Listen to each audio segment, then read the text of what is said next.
so we can do the best work possible. I certainly really enjoyed the last training, and I'm really looking forward to this one as well. But before we start that, I need to take attendance. So I'm going to call out each person's name, and if you can just tell me if you're present, I would appreciate that. So I'm here, Lisa Ortiz, I'm the chair. Gary Dean. I'm not seeing Gary at the moment. Dave Smith. I'm here. Yep, Dave's here. Hi, Martine Ennis. I don't think I see him. Not yet. Julie Evans. Here. Great. Anika Montgomery. I see her. She raised her hand. Sasha Ridley. I don't think I see her yet. Gary Coffey, well, we know you're here because we just spoke to you, but can you say that?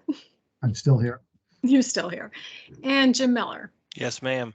Great. Okay, so again, I can't tell you how excited we are to have you back and to learn all the good things you have to teach us. So please go ahead and take it away. Oop, you're on mute. Let me start that sentence again then.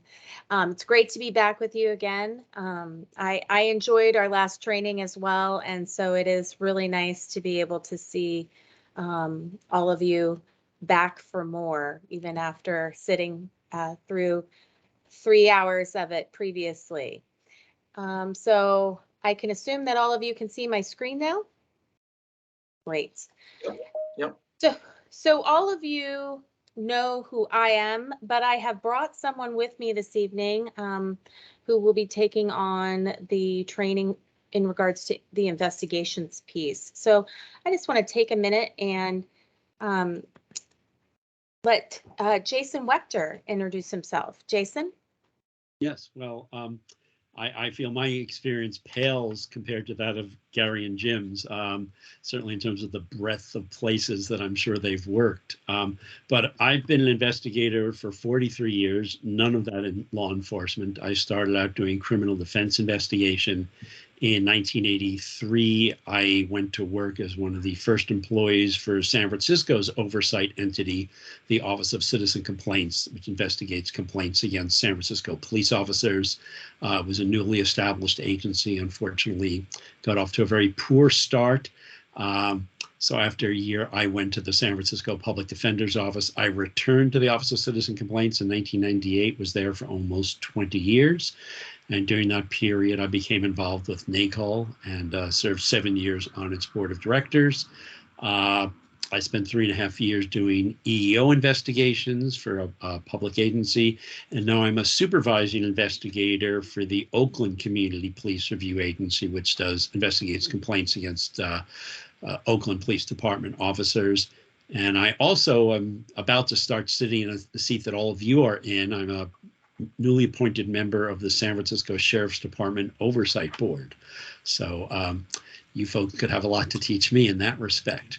But I've done a lot of investigations of complaints, and what I'm going to talk about today is some of the things you should look at as you review investigations done by, I believe it's the Professional Responsibility Unit of the Arlington County Police Department, just to give you some sense of what a good investigation is versus a less good or bad investigation, how you can view these things with a critical eye. And again, Gary and Jim probably have much more sophisticated perspective on this, having worked in law enforcement, certainly Gary. But so that's a little bit about my background and experience.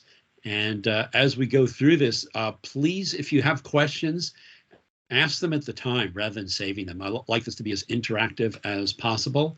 And you may bring up really good points that the others should hear, and that I will hopefully be able to respond to. So with that, should we get started, Cami?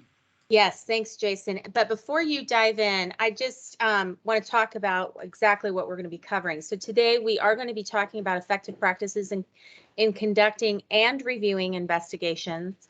And then we're also going to spend some time at the end today talking about recommended reporting practices for civilian oversight entities specifically.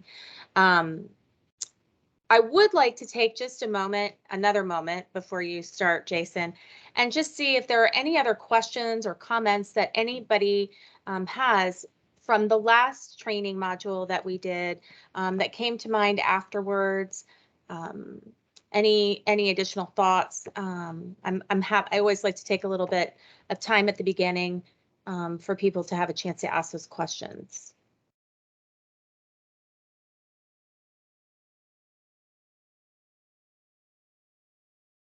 Okay, hearing none. If you think of some later, like Jason said, we do appreciate you taking the time to ask the question when you have it, just so we can have a little more interaction. So feel free to ask if something comes to mind later. So with that, I will turn things over to you, Jason. Thank you. And I meant to say thank you all for the service you're doing. I know this is a volunteer board and you all have probably very busy other lives, and this is a continuing commitment. So thank you for that. And although I'm not part of your community, I'm part of the Oversight community, which you are now part of. So welcome and thank you for the work you are doing. So we're going to start, when we look at good versus bad investigation, we'll start with the bad and then move to the positive.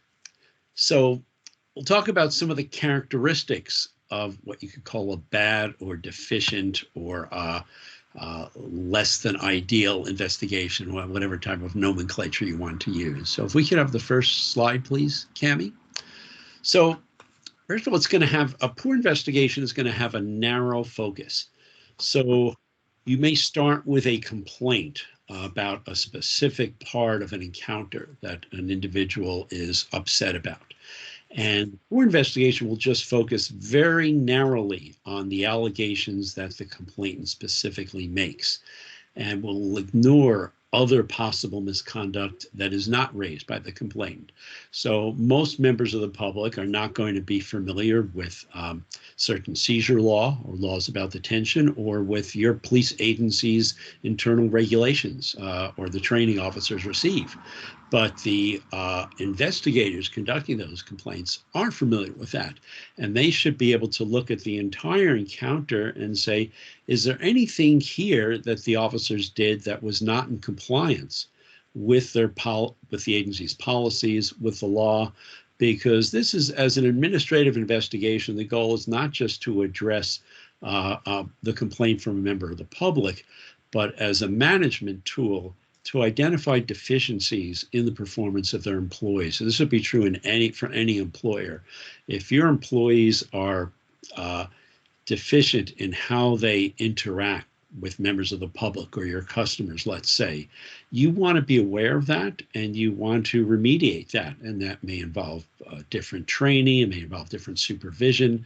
But if you're not aware, you can't fix it, and you don't want that problem to go unchecked. So as part of that would be, in a poor investigation, a failure to identify all the relevant allegations. And we're going to get to that when we talk about a sample case, because as you go through an investigation, it's very important to identify what rules or policies are potential apply and what the allegations are in terms of potential violations. It would overlook relevant facts or evidence, failed to obtain a complete narrative account from all parties interviewed. And I'll talk a little bit more about that when we discuss interviewing. But the watchword is, for good investigators, shut up and listen. You want the other person to talk. You don't want to talk a lot, particularly when you're being audio recorded. You want to hear the other person's voice. You do not want to be interrupting incessantly and talking over them. There'd be a failure to address inconsistencies in an interview subject's account. So this could be, for instance, taking what an officer says at face value without asking follow-up questions, asking for details. The same would be true of a complainant. You want to drill down, and if someone is not being specific, if they're using vague language, say, what do you mean by that? Can you explain that a little more? The narrowly focused investigation would fail to hold supervisors accountable, because if a line officer is not performing as they should, you want to say, why is this? Is there some supervisory failure? Why do they feel free to violate the rules? Do they know the rules? Is their supervisor watching what they're doing and reviewing what they're doing properly? And the narrow investigation would also fail to consider systemic issues. And these can be issues of training, policies become outdated, failure of supervision, failure of inadequate resources. And a good example I can give of this, many are probably familiar with the tragic shooting on the BART station about 11 years ago of Oscar Grant, where an officer claimed he thought he was drawing his taser and instead drew his firearm, fired once, shot Oscar Grant in the back, killing him. At that time, BART police did not have tasers for all officers, so they were sharing them. So they did not have them on their utility belt in the same place where they would develop the muscle memory. So that's an example. If you're going to give officers a piece of equipment, you want to make sure they have the right equipment. You want to make sure they have an opportunity to practice, become accustomed to it before they deploy it in the field. So that's one sort of example of resource investigation. Second characteristic of bad investigation would be the investigator making assumptions about either the complainant, civilian witnesses, witness or subject officers, or situation. And they might draw assumptions based on their own experience, which may be limited and can reflect conscious or unconscious bias. An example I can give for this is I was coming back to my agency from lunch, saw a man standing in the middle of the street fighting an imaginary person in the middle of traffic. About 15 minutes later, he came in to make a complaint. Well, I had observed him in one state of behavior, but that's not the state of behavior he brought to the interview room. He was able to write a cogent, fairly cogent narrative account. So I had to divest myself of assumptions of maybe this person is mentally ill and treat them as I would any complaint and say, good afternoon, sir. How would you like me to address you? Tell me why you're here and what your concern is. And give that individual an opportunity to tell their story before you make any prejudgment. It's something we all tend to do. We all form quick impressions of people we meet or situations, and you need to be the investigator needs to be aware of that and hold that in check. And hand in hand with that, potential bias. So this would be unaware of or ignoring personal biases. Perhaps it means you have worked closely with that officer. You went to the academy with him. You have an out-of-work relationship with them. You have a familiar relationship. That you should make your agency, the Internal Affairs Unit, Professional Responsibility Unit supervisor aware of that. And one of the materials that Cami may have sent you is a form that the Oakland Police Department uses in the Internal Affairs Unit that I think is very effective. And for every case they investigate, the internal affairs investigator, who's typically a sergeant, completes that form certifying that they have no potential relationships with the officers under investigation, no personal, no familial, no business relationships. They sign that, and that goes in the case file. And if, for example, they might feel I do have some type of relationship that might influence me, they notify their supervisor of that. That case is assigned to another investigator. It's a good form of quality control. Then the other characteristic of bad investigating will be failing to secure perishable evidence in a timely manner, letting it get stale. So this could be failure to photograph a complainant's injuries while they are still visible, or during a time period when they should still be visible. Now, even if they're not visible during that time, you want to document that. because if there should be bruising there and there isn't, that's an important piece of evidence. So not getting to the complaint in a timely manner, not securing CCTV videos. And I know everyone now feels, well, we have body-worn camera footage, but we have to understand that any video footage only shows the very limited perspective that that camera provides. It does not show everything. It may not show what the officer saw or experienced. So if there's other cameras out there, security cameras mounted on a business or a home, cameras in an ATM machine, there's a wide variety of them that out in public now, and that evidence may be there for a limited period. It could be 96 hours, it could be 10 days, it could be 2 weeks. But if you don't go to the owner of that camera and seek that evidence and you wait too long, it's going to be gone. So that's something very important. You want to get as many videos as you can. And also, in a poor investigation, there would be a failure to interview witnesses who may become unavailable. Maybe they're tourists, maybe they're visiting. They're not going to be in the city for that long, or whose recollections may fade. The more time that passes, the less someone may recollect some incident. So sometimes you want to get to key witnesses early on, get their statements, get them memorialized. Poor investigation is going to be disorganized or unfocused. So that means there may be an inadequate or no investigation plan. Every good internal or administrative investigation should have an investigation plan. We'll talk a little bit about that later when we go over the sample case.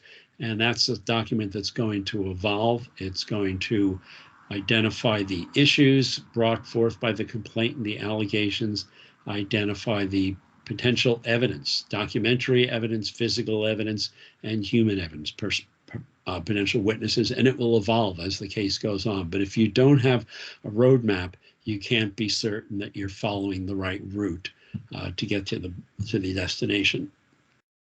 Poor documentation of the investigation.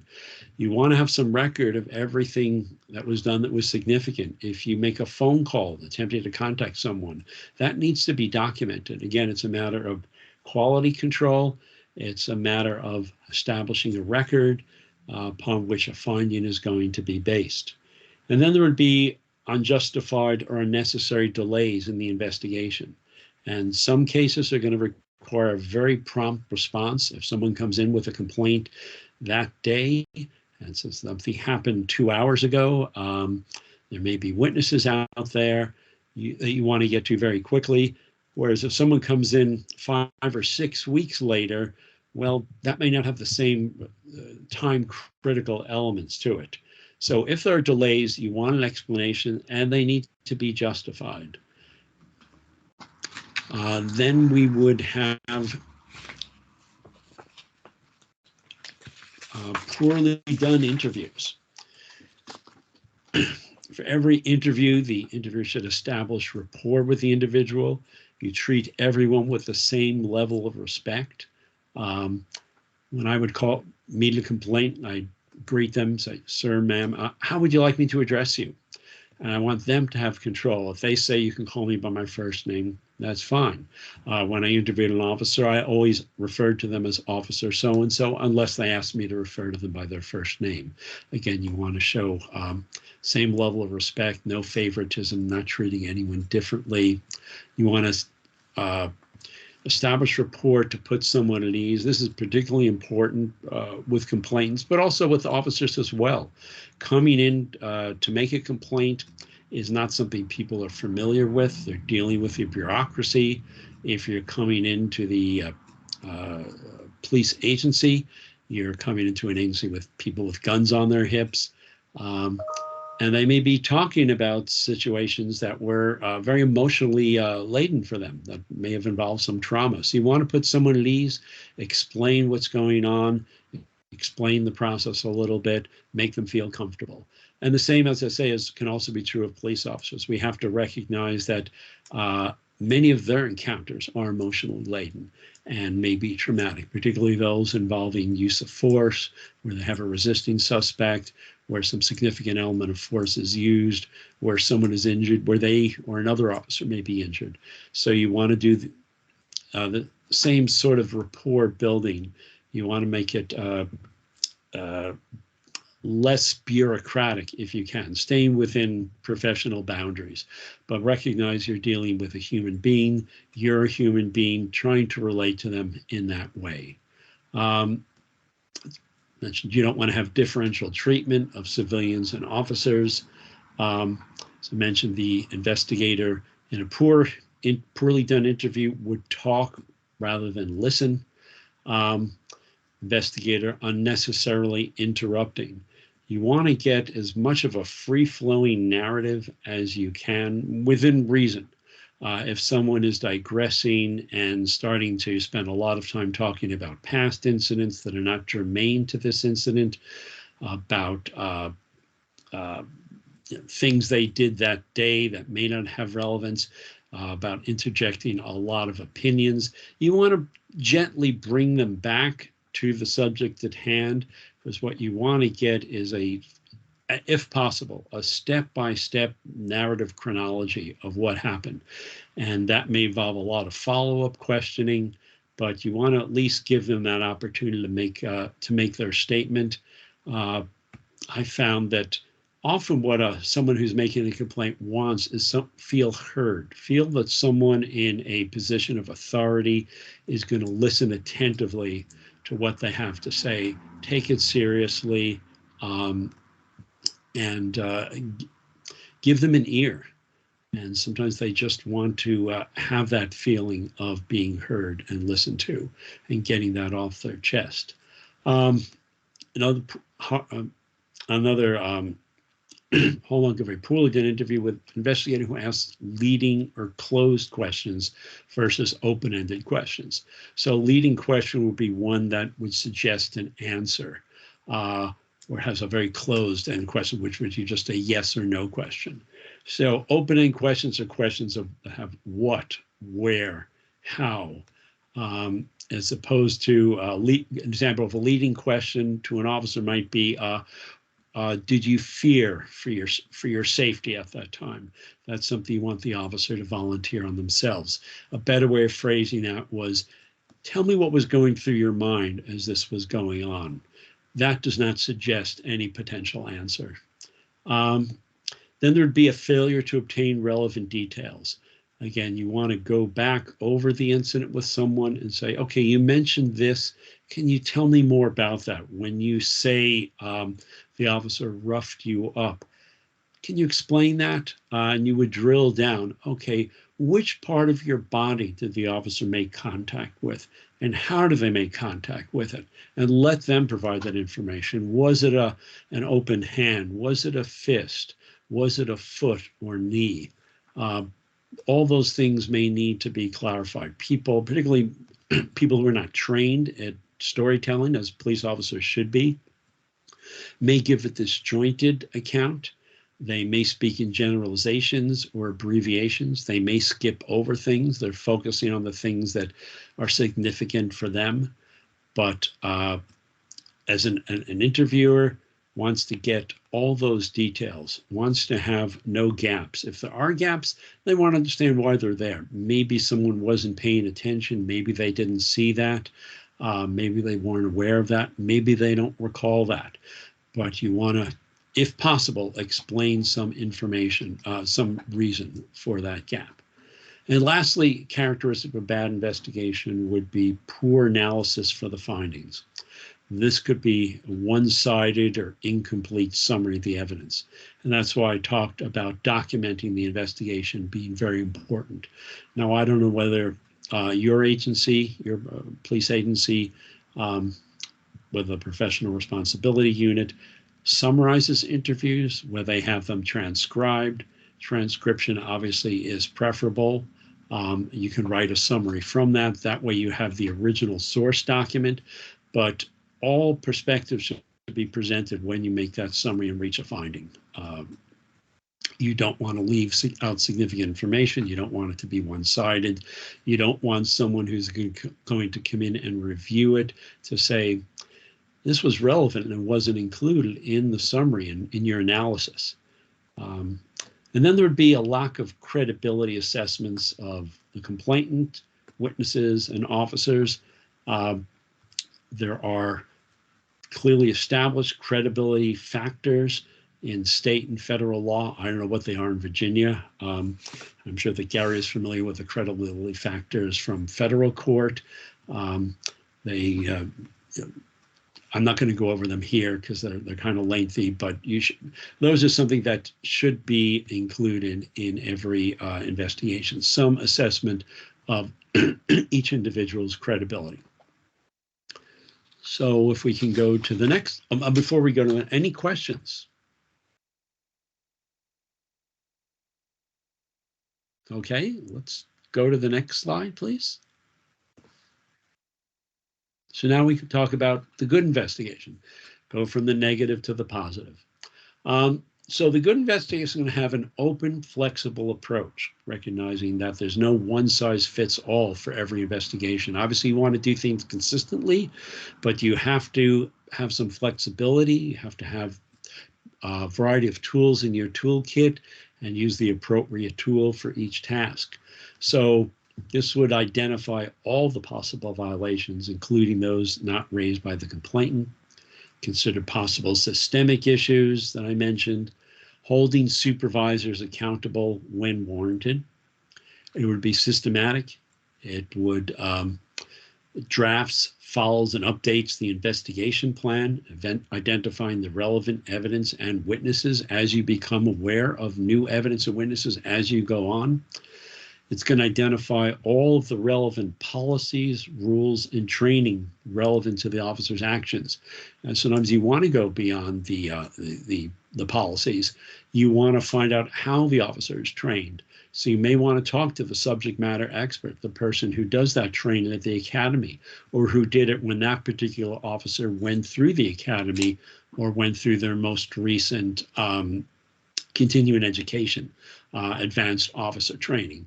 So you want to know, what are they being taught? Sometimes you find that may differ from what is in the policy, and that could be an issue of training failure, of not effectively training officers on what the policies are and what standards they're being held to.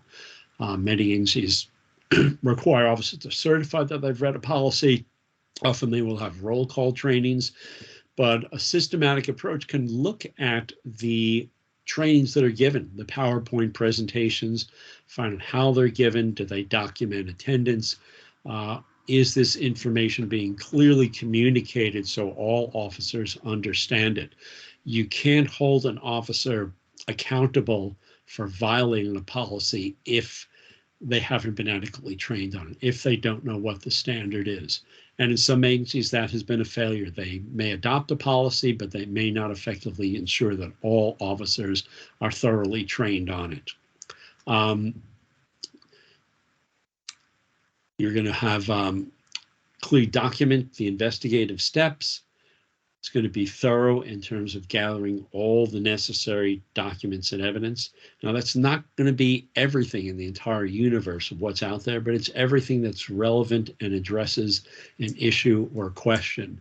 And when we talk about our sample case in a little while, I'm going to ask you to identify some of the questions and issues and think about the evidence that would address those questions and issues. And a good investigation in terms of thoroughness has a who would know approach.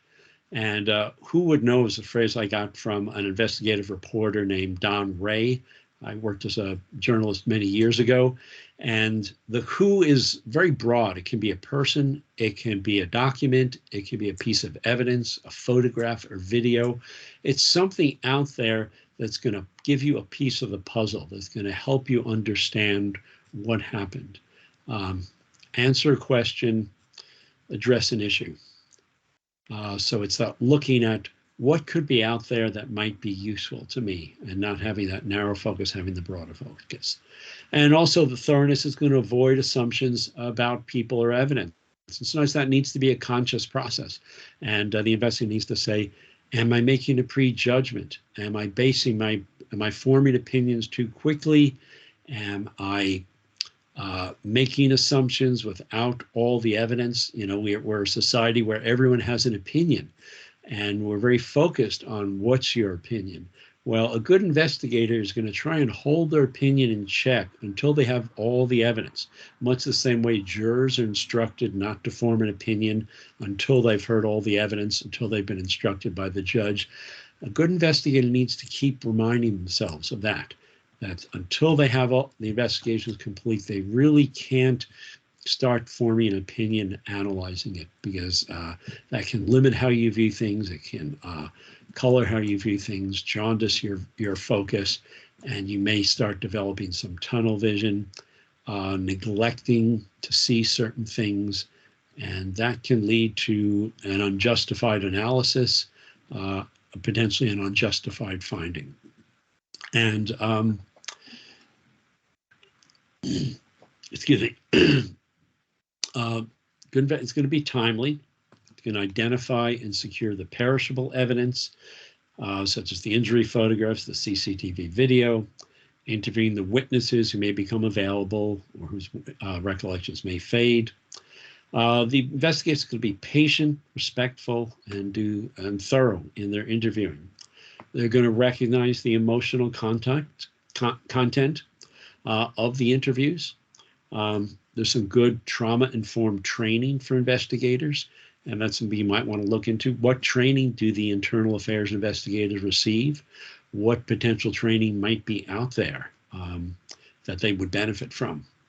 Open to all relevant information, meaning not interrupting someone, making sure you get the full picture, active listening, obtaining the narrative account, and using the inverted pyramid format, where you start out very broadly, and then you narrow the focus as you ask follow-up questions, ask for further detailed, clarify things, and at the end you're going to be saying, maybe reviewing things with them, saying, did I get this correctly? You said this, I give them an opportunity to correct if necessary. Clarifying those gaps and inconsistencies.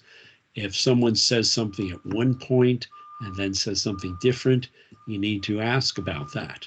And it may just be they don't remember things correctly, they may have misspoken, but that's something that can be relevant when you do your analysis, and you want to give someone an opportunity to explain that.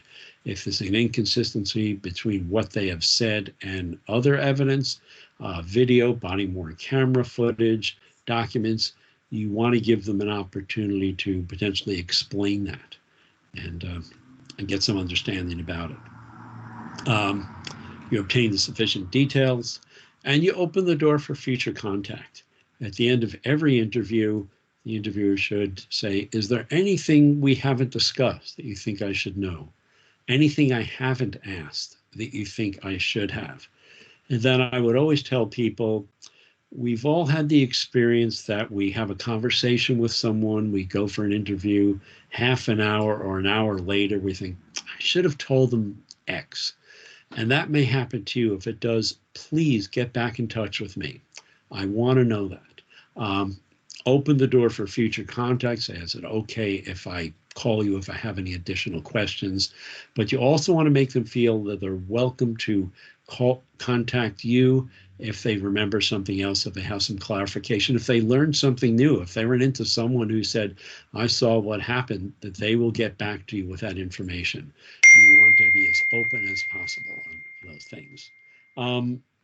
And then it's going to be unbiased. There's going to be a recognition of potential personal biases, identify real or perceived conflicts of interest to superiors, recusing yourself when required. And I mentioned that Oakland Police Department has that form for which officers can use to recuse themselves. So now, we go to the next slide, Cami, and I guess we're going to talk about the sample case I gave you, and I gave you a brief summary of the complaint from complainant Dwayne Johnson and the summary of Officer Rice's police report. So I hope you had an opportunity to review this. This is intentionally more complicated than cases you are likely to be encountering or reviewing. It's deliberately so because I wanted to put a lot of different issues and potential allegations in there. So it's just give a lot of room for inquiry and exploration. So I hope everyone's had a chance to review it. Does anyone need some time, just a minute or two to go through that? No? Okay. No, I think we should probably give people a couple of minutes if it's okay. Okay, sure. Yes. Sure. So it's, yeah. So just 2 minutes. Thanks.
Okay, I think that was 2 minutes. Okay. Thanks. This is there where I want to have some audience participation. Before we go on to any questions about so far?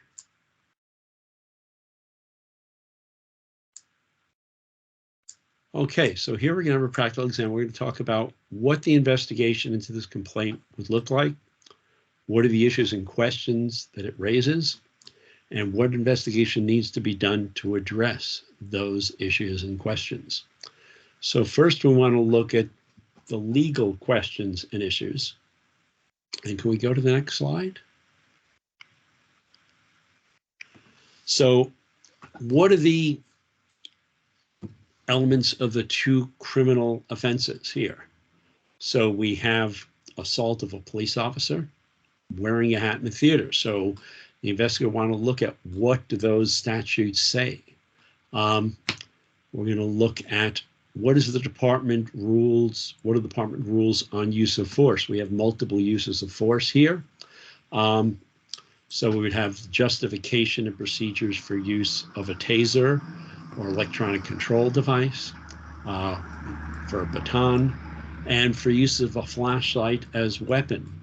Now, many police agencies prohibit use of a flashlight as a weapon, striking someone with a flashlight, except in very exigent circumstances, such as the officer has been disarmed of the baton, has no other weapon. But typically, these policies may prohibit that use. So you'd want to take a look at that, because that's going to help form the framework for what the standard for behavior of those officers was. Department rules on summoning backup, on reporting and documenting use of force. Is every officer who uses force required to write a report? I would hope so. Is every officer who is present when force is used required to write a report? That's also a very good policy. Department rules on use of profanity, because we'd have an allegation of the officer using profanity. So as you go through the complaint and look at the allegations, the investigator needs to say, what is the applicable rule? And have an understanding of that. So next slide. So then we talk about what are the factual issues and questions. So there's a number of things here. So what happened before the officers got there and had contact with the complainant and his friends? So can anyone think of some of the questions that you would want to have answers to regarding what happened before the officers arrived?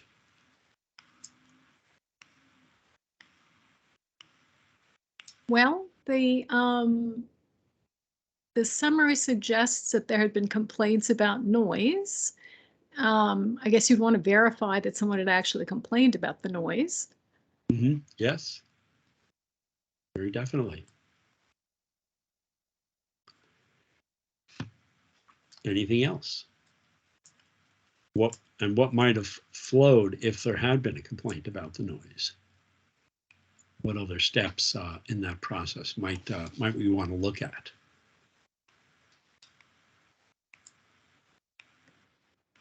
You would want to check Oh, go ahead, please. just what was conveyed both to the complainant by people in the theater and what was conveyed to the police. Who from the theater contacted the police?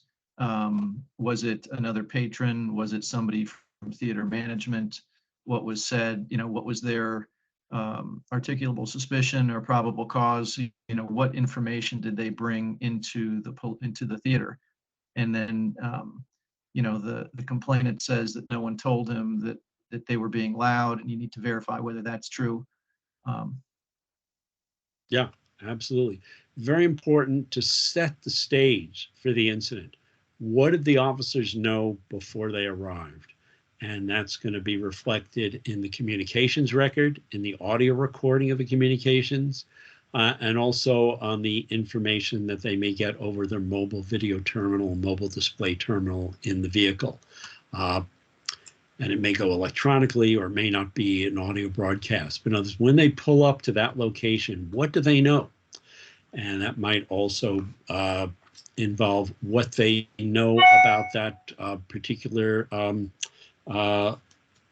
theater, or if they're going to a bar, what is their experience with that business in that neighborhood, at that street corner, at that address? Have they been there before? So that's all part of setting the stage, what they know, what their mindset is, but also what interaction took place with the complainant and people in the theater. The complainant is giving one version of what happened. And if you're going to make a credibility assessment, you want to know, well, did someone speak to them? And if so, who? Have they been asked to leave? Did they threaten a theater employee? So that's all some of the questions that you want to have answered. And it's all going to be relevant. So then the characteristics of the incident scene. It's a movie theater. Well, how big is it? Are we talking about a 60-person theater or a theater that holds 300 people with stadium seating? That's going to reflect on sight lines, size, how sound is going to carry there. Is it dark? Is the film going on? What's the ability of individuals to see when they get in there? For the officers to see the complainant as friends, for members of the audience to see the interaction that's taking place between the officers and their friends. What film is being shown? What are the auditory characteristics? You want to know, did they stop the film when the officers came in? And get a sense of which part of the film it was. And that's something you could ask the complainant, you could ask his friends, you could ask witnesses. If it's an action film with a lot of explosions, well, that's going to affect people's ability to hear, or where they're focusing their attention. Another characteristic of the incident would be the officer's equipment and how it was deployed at the time of entry. So a good investigator will ask, what were you wearing? Were you wearing your standard uniform? Were you wearing your duty belt? What was on it? Did you have OC spray? Did you have a taser? Did you have a baton? What type of baton?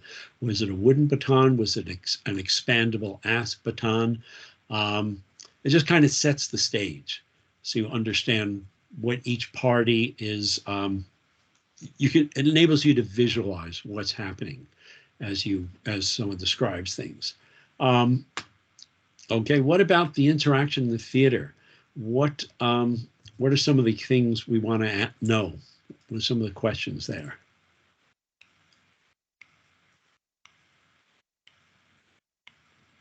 Some of the assertions that either the complainant or the officer made, and we want to determine, is this assertion correct? Is it accurate? Right, two very different stories about what happened, and you just have to drill down and try to make a credibility finding. Mm-hmm.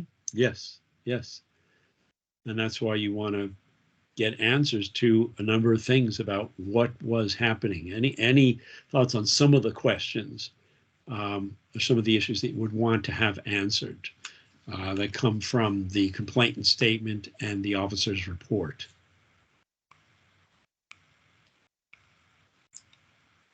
Well, the issue about the hat. Yes. Which is in the complainant's report. I don't think it's in the officer's report. So yeah, what's the issue with the hat? Yeah, that's a very good one. That's important. So some of them would be, and again, these are things that an investigator should do. And if you're reviewing an investigation, when you look at a complaint and a police report, you should have in mind, what are the questions that should have been answered here, and were they answered? And if not, why? So one of the things, were in fact the complainant and his friends yelling profanities? Well, other members of the audience can speak to that. The theater manager or anyone who spoke to the complainant and his friends can speak to that. The initial verbal interaction between the complainant and the officers, we have somewhat differing accounts of that. So again, what are you going to see on body-worn camera footage, or more likely hear on the body-worn camera footage, you hope, if it's not drowned out by the sound of the theater? Most body-worn cameras are not great in low-light situations, so you may not be able to see very much. You may have to rely on what witnesses, theater employees, or members of the audience might have to say. We have different accounts of the initial physical interaction between the complainant and the officers. Issues around the force that was used when the complainant was in his seat. The complainant's physical actions while he was seated. Did the officers use profanity to the complainant? That's one of the allegations. Something you can ask other people in the theater. There's probably a policy the police agency has on courtesy or discourtesy, and it may prohibit use of profanity. The complainant's physical movements when he was out of his seat. Was he running? Was he knocked to the ground? How did he get on the ground? The circumstances of the taser use. The element of the officer described as the complainant's attack on the officers. And then the physical actions and statements of the officers. Use of the baton, use of the flashlight, all the physical actions and statements of the complainant. Anyone think of some others based on some of the things I was listing? things you might drill down on.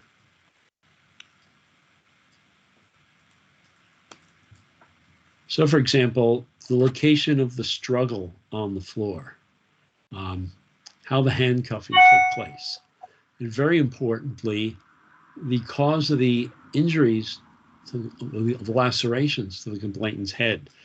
Of everything, all the allegations, this may be the most significant because it involves a physical injury, and you have two very different accounts of how that physical injury was sustained. The officer said it was self-sustained when the complainant struck his head against part of the seat, but the officer's actions did not cause that. The complainant is saying that the officer very deliberately struck him in the head with a flashlight. So a couple of important elements there. First of all, the agency may prohibit use of a flashlight as an impact weapon, and most agencies prohibit striking an impact weapon in the head, in certain vulnerable parts of the body. Typically, it's places where it's going to cause pain, the arms, the legs, soft tissue, because that's why you're using that pain compliance. The head is not going to be a pain compliance point, a legitimate pain compliance point. You can do a lot of very serious physical injury to someone by striking them in the head. So the cause of those injuries is going to be a really significant issue. Also, the cause of the injury to the complainant's arm. He said this was during the handcuffing. The officers say it was because of the position of his arm when he fell. And then the cause of officers' injuries, how were those sustained? So questions, comments about those dynamics of what happens inside the theater during the encounter with the officers. Okay, then what about actions outside the theater? What do we think might be of interest once they are outside the theater?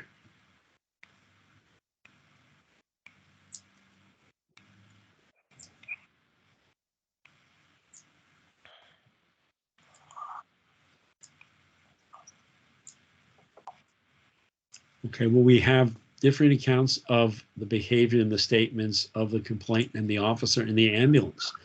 So again, we say, who would know? Well, who would know would be the paramedics in that ambulance who were witnesses, any other officers who were near the open ambulance door. You have two accounts, what was said, what they saw, and so those are sources of information. What statements did the complainant or the officers make to the medical personnel? Complainant may have said, they smashed me in the head with a flashlight. Well, that's going to be a consistent statement with what he says in the complaint. But if he said something else, if the medical personnel said, asked him, how did you sustain these cuts to your head? And he said, I don't know. Well, that's going to be inconsistent with what he's saying in his complaint. So what someone says about an incident at various steps of the process, when they're in the ambulance, when they're booked into a jail and are screened by medical personnel, when they're perhaps in a holding cell and talk to other prisoners there, those are all relevant. They're all going to be statements that you can determine are consistent or inconsistent. And that again goes to credibility. Consistency of statements is an important credibility factor. So investigation, thoughts about some of the things we want to look at, that the investigator wants to get a hold of that are going to be relevant for this investigation.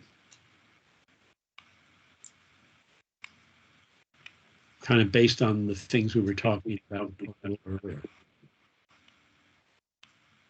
I'm sorry,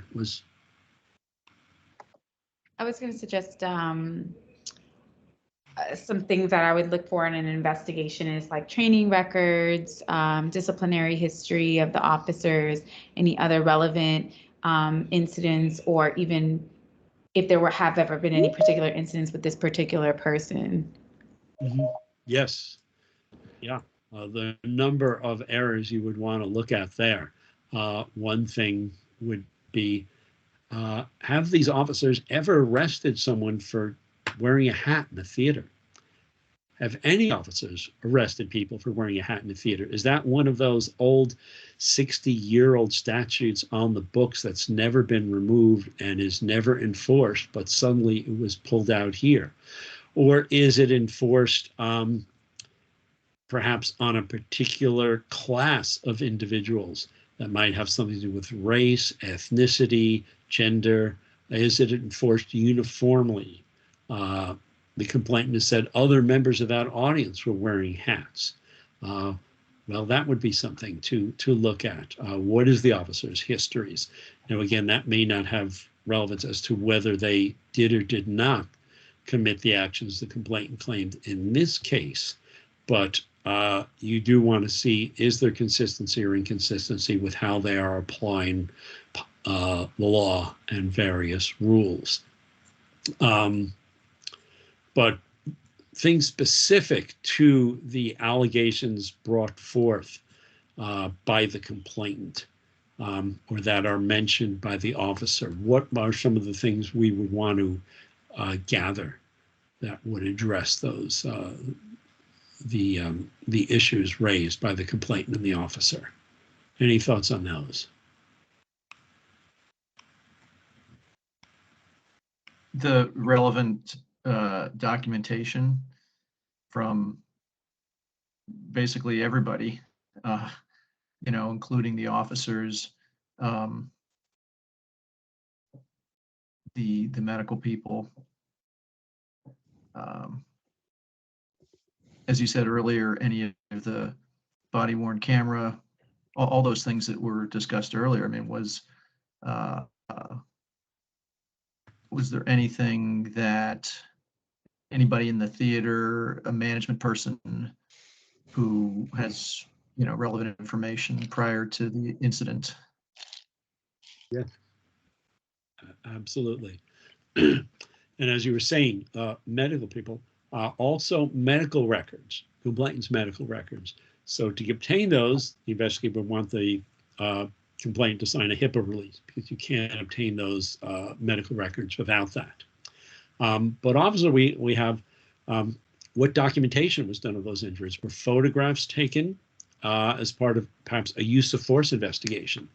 Many police agencies require that when there is an injury or someone complains of an injury, that a supervisor will respond and conduct an on-the-scene use of force investigation, which may include photographing injuries to the complainant, injuries to officers, taking witness statements, ensuring that all officers who are present write reports, and ensuring that those reports are submitted before the end of the shift and approved by a supervisor.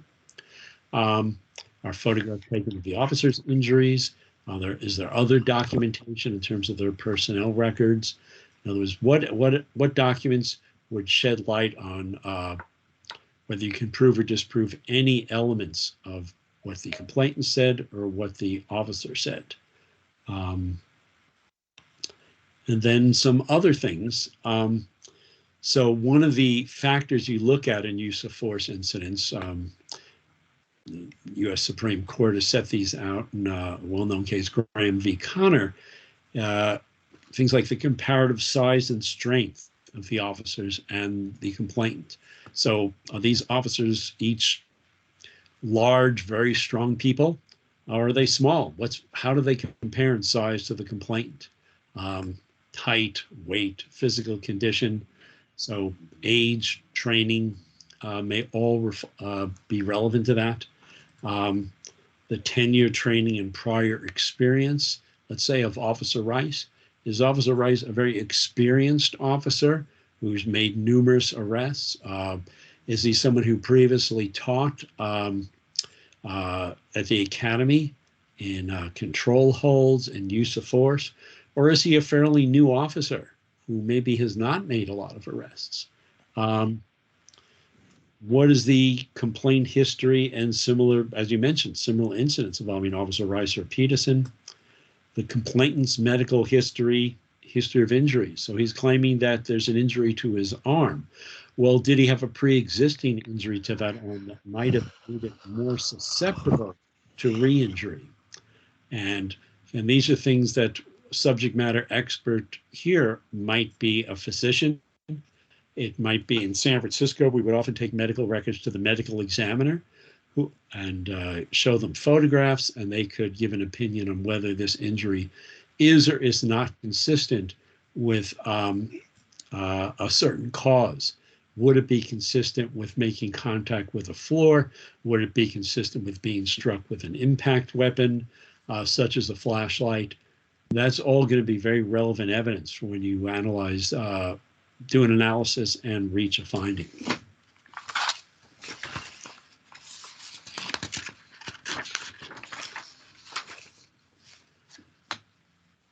So I think the next slide is going to talk about potential allegations raised by the investigation. I guess not.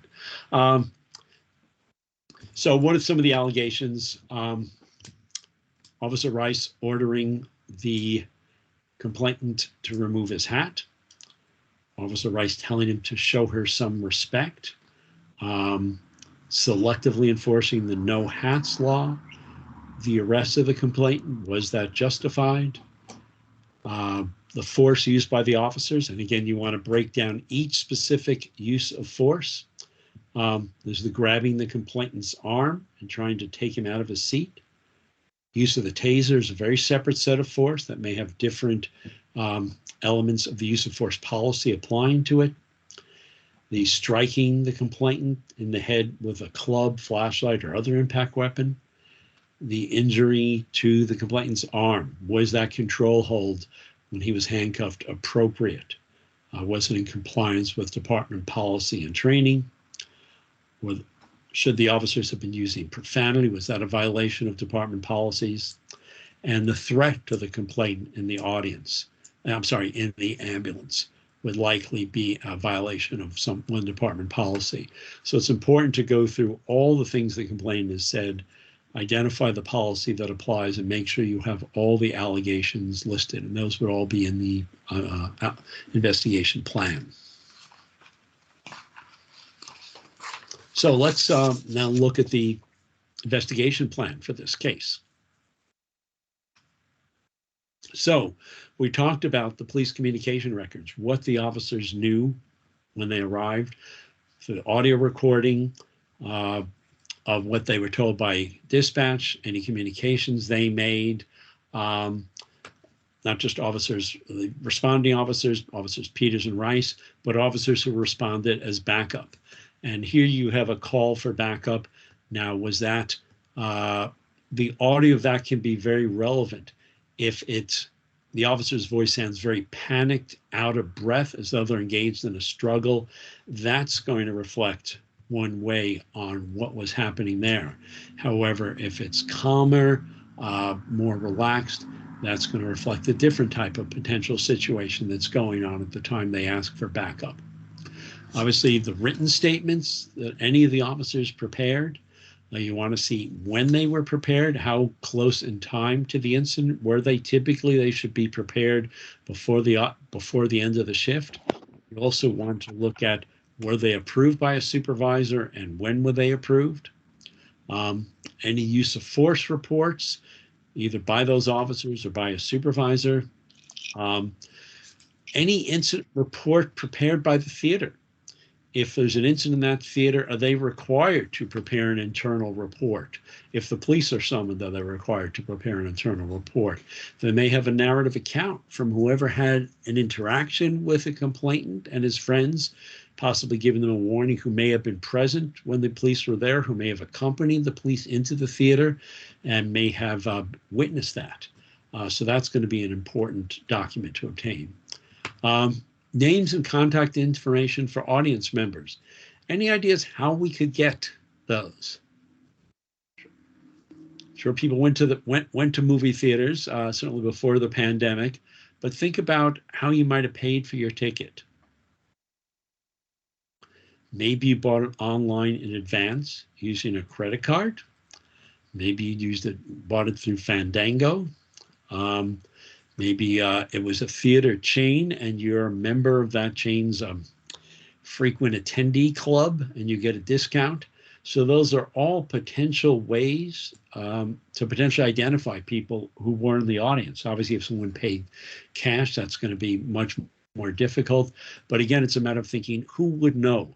How you could potentially identify someone who may have been an important witness to this, and clearly you have some very different accounts between the complainant and the officers.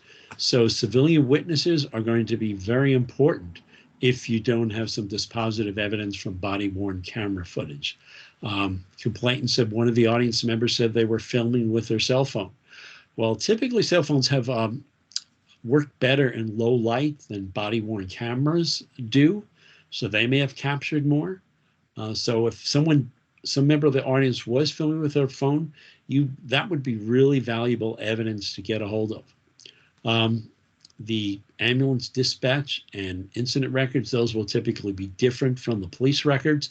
And again, you want to know what information that the paramedics have, what were they told about the incident they were responding to, when did they arrive, when did they leave, when did they arrive at wherever they were transporting the individual, if they transported them to. Was it to the jail, was it to the hospital? Most jails require that if someone has an injury, they be cleared by medical before they can be admitted to the jail. So often that's going to involve taking someone to a hospital for treatment or evaluation. If someone had a head injury, they would might want to have done x-rays to look for any potential internal injuries before they clear them. As I mentioned, the complainant's medical records, and not just the ambulance, but the hospital records. Jail medical records are going to be separate. Medical records for any subsequent treatment they receive. So when the investigator interviews the complainant, you want to ask, who did you see about these injuries when you got out of jail, or did you see anyone? What are their name? Where are they? What was the date? Will you sign a release for those records? The citations prepared by Officer Rice, prisoner transfer records. Can you want to see when, where, who, what? Were they transported with someone who they might have made statements to, who might have observed their physical condition?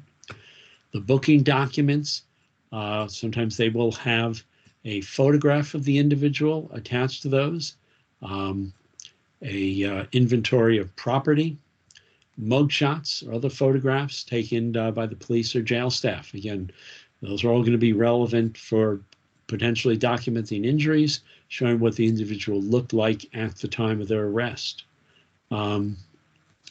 Next slide. Mentioned photographs of the officer injuries. Someone mentioned officer training records. That's going to be very relevant. How more recently did they receive advanced officer training that might have covered things like use of impact weapon, use of a taser, department policies? If the training was very recent, then it's going to be harder for that officer to say, wasn't really familiar with the policy. But if that training was far in the past, that's also going to be a factor that may be considered.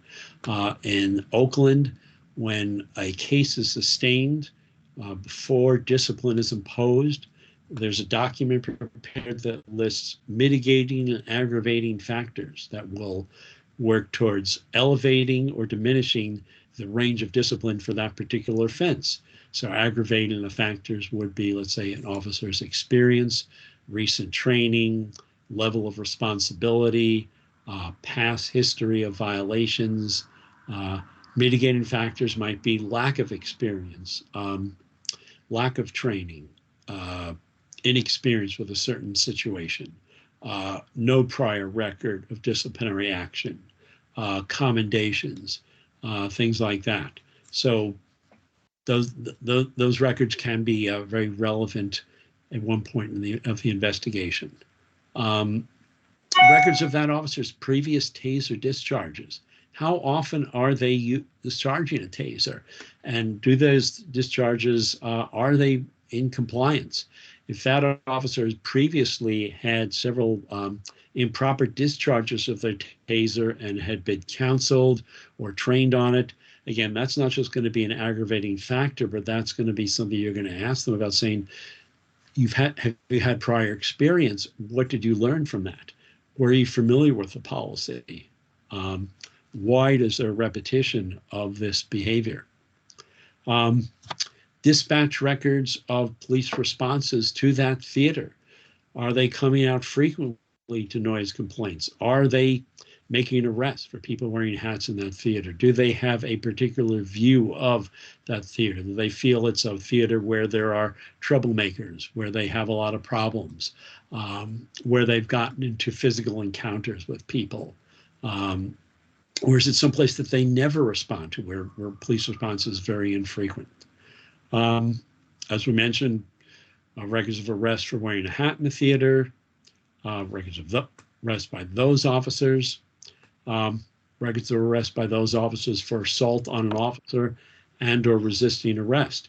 Again, it may not have limited relevance to determining whether this incident, these allegations are true or not.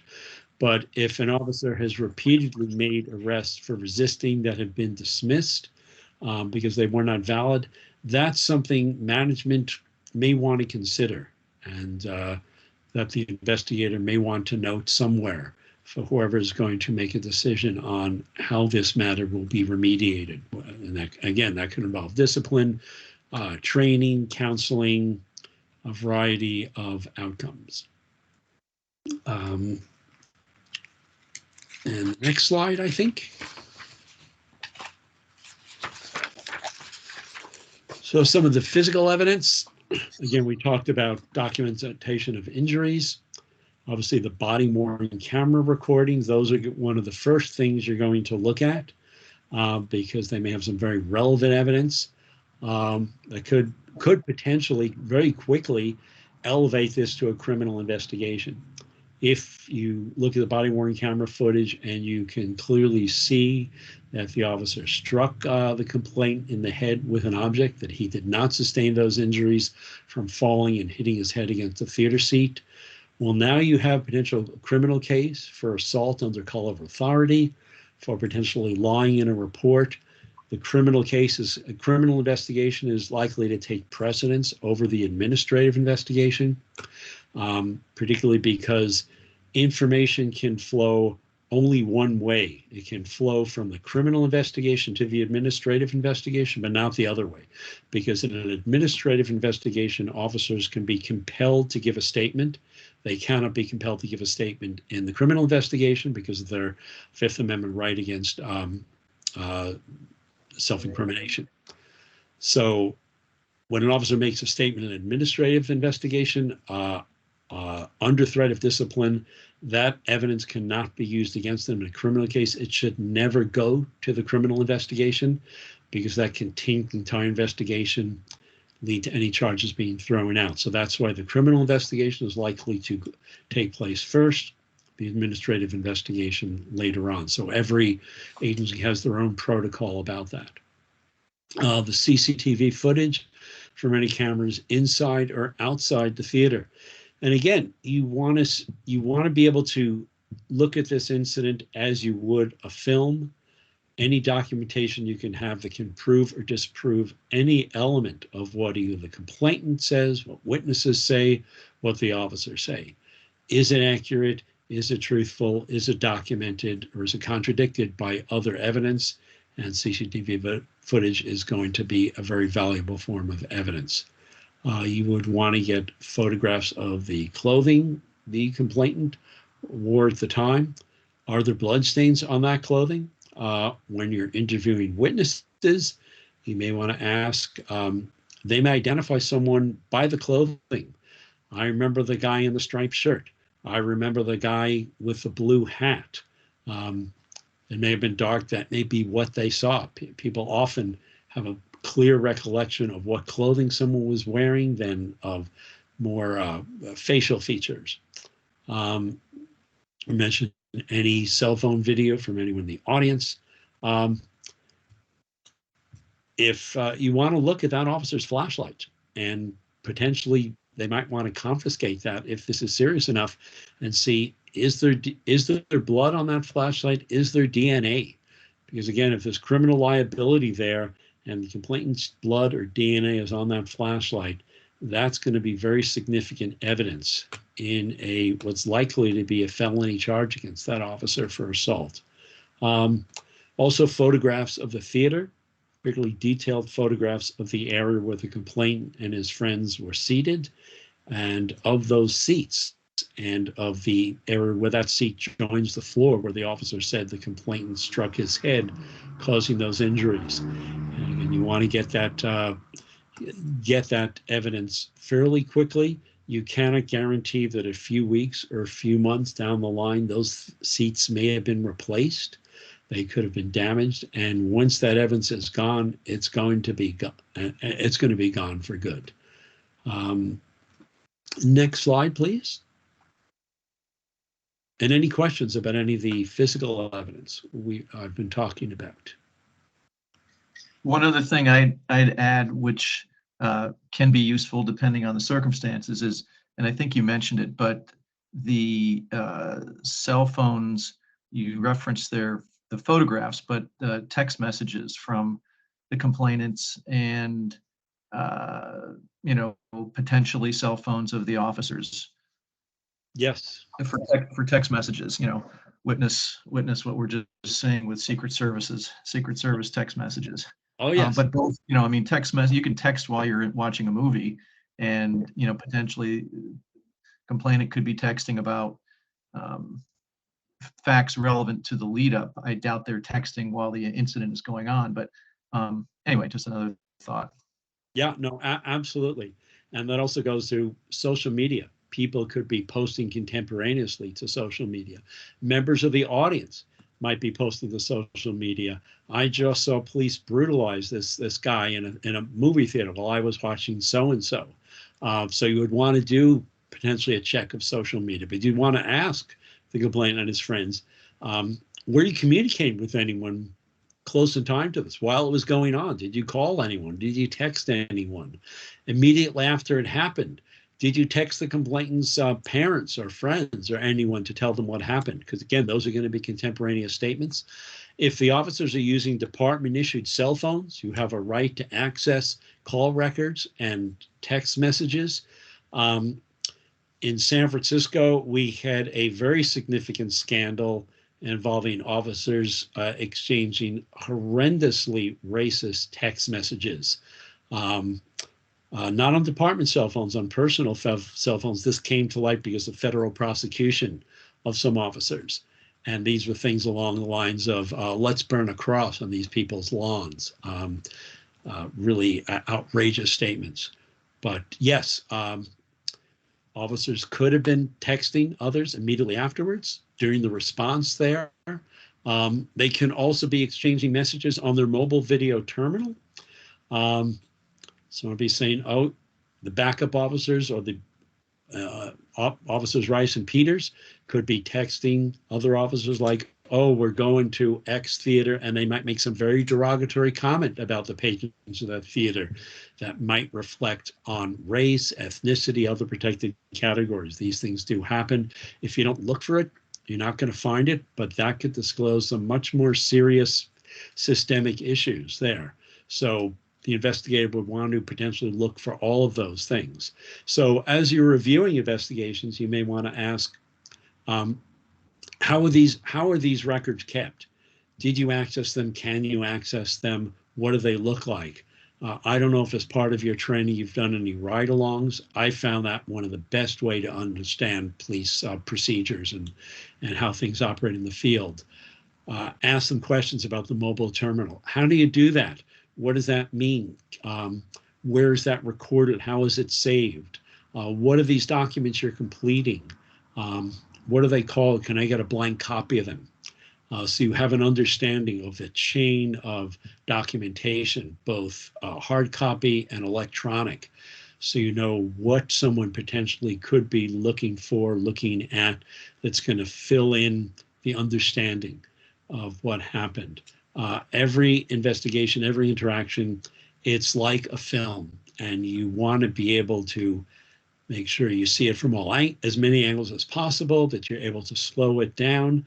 And sometimes you're not going to have enough information to get all those angles, get all those scenes, but if possible, you want to know what's there, and if you can. And the more serious the complaint, the more serious the allegations, the more important those things are going to become.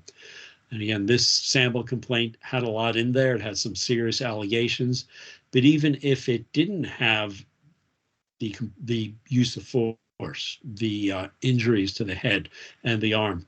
You'd still have use of a taser. Was that warranted? Many law enforcement agencies will only allow use of a taser in a situation where deadly force might be allowed, where they might have an escalating use of force ladder. You don't have to go step by step, but you can't just jump to something like a taser without trying some other steps. So that would be something to look at. Witnesses to interview. Obviously, complainant's two companions, they're closest in proximity. They're going to be able to give you a sense of what happened before. They observe the interaction with the police, what happened to them afterwards, in a whole range of things. That's going to be a lengthy interview. Obviously, they may have a particular interest because they know the complainant, but you want to explore that, and you want to see what they have to say, separate out their opinions from their clear observations.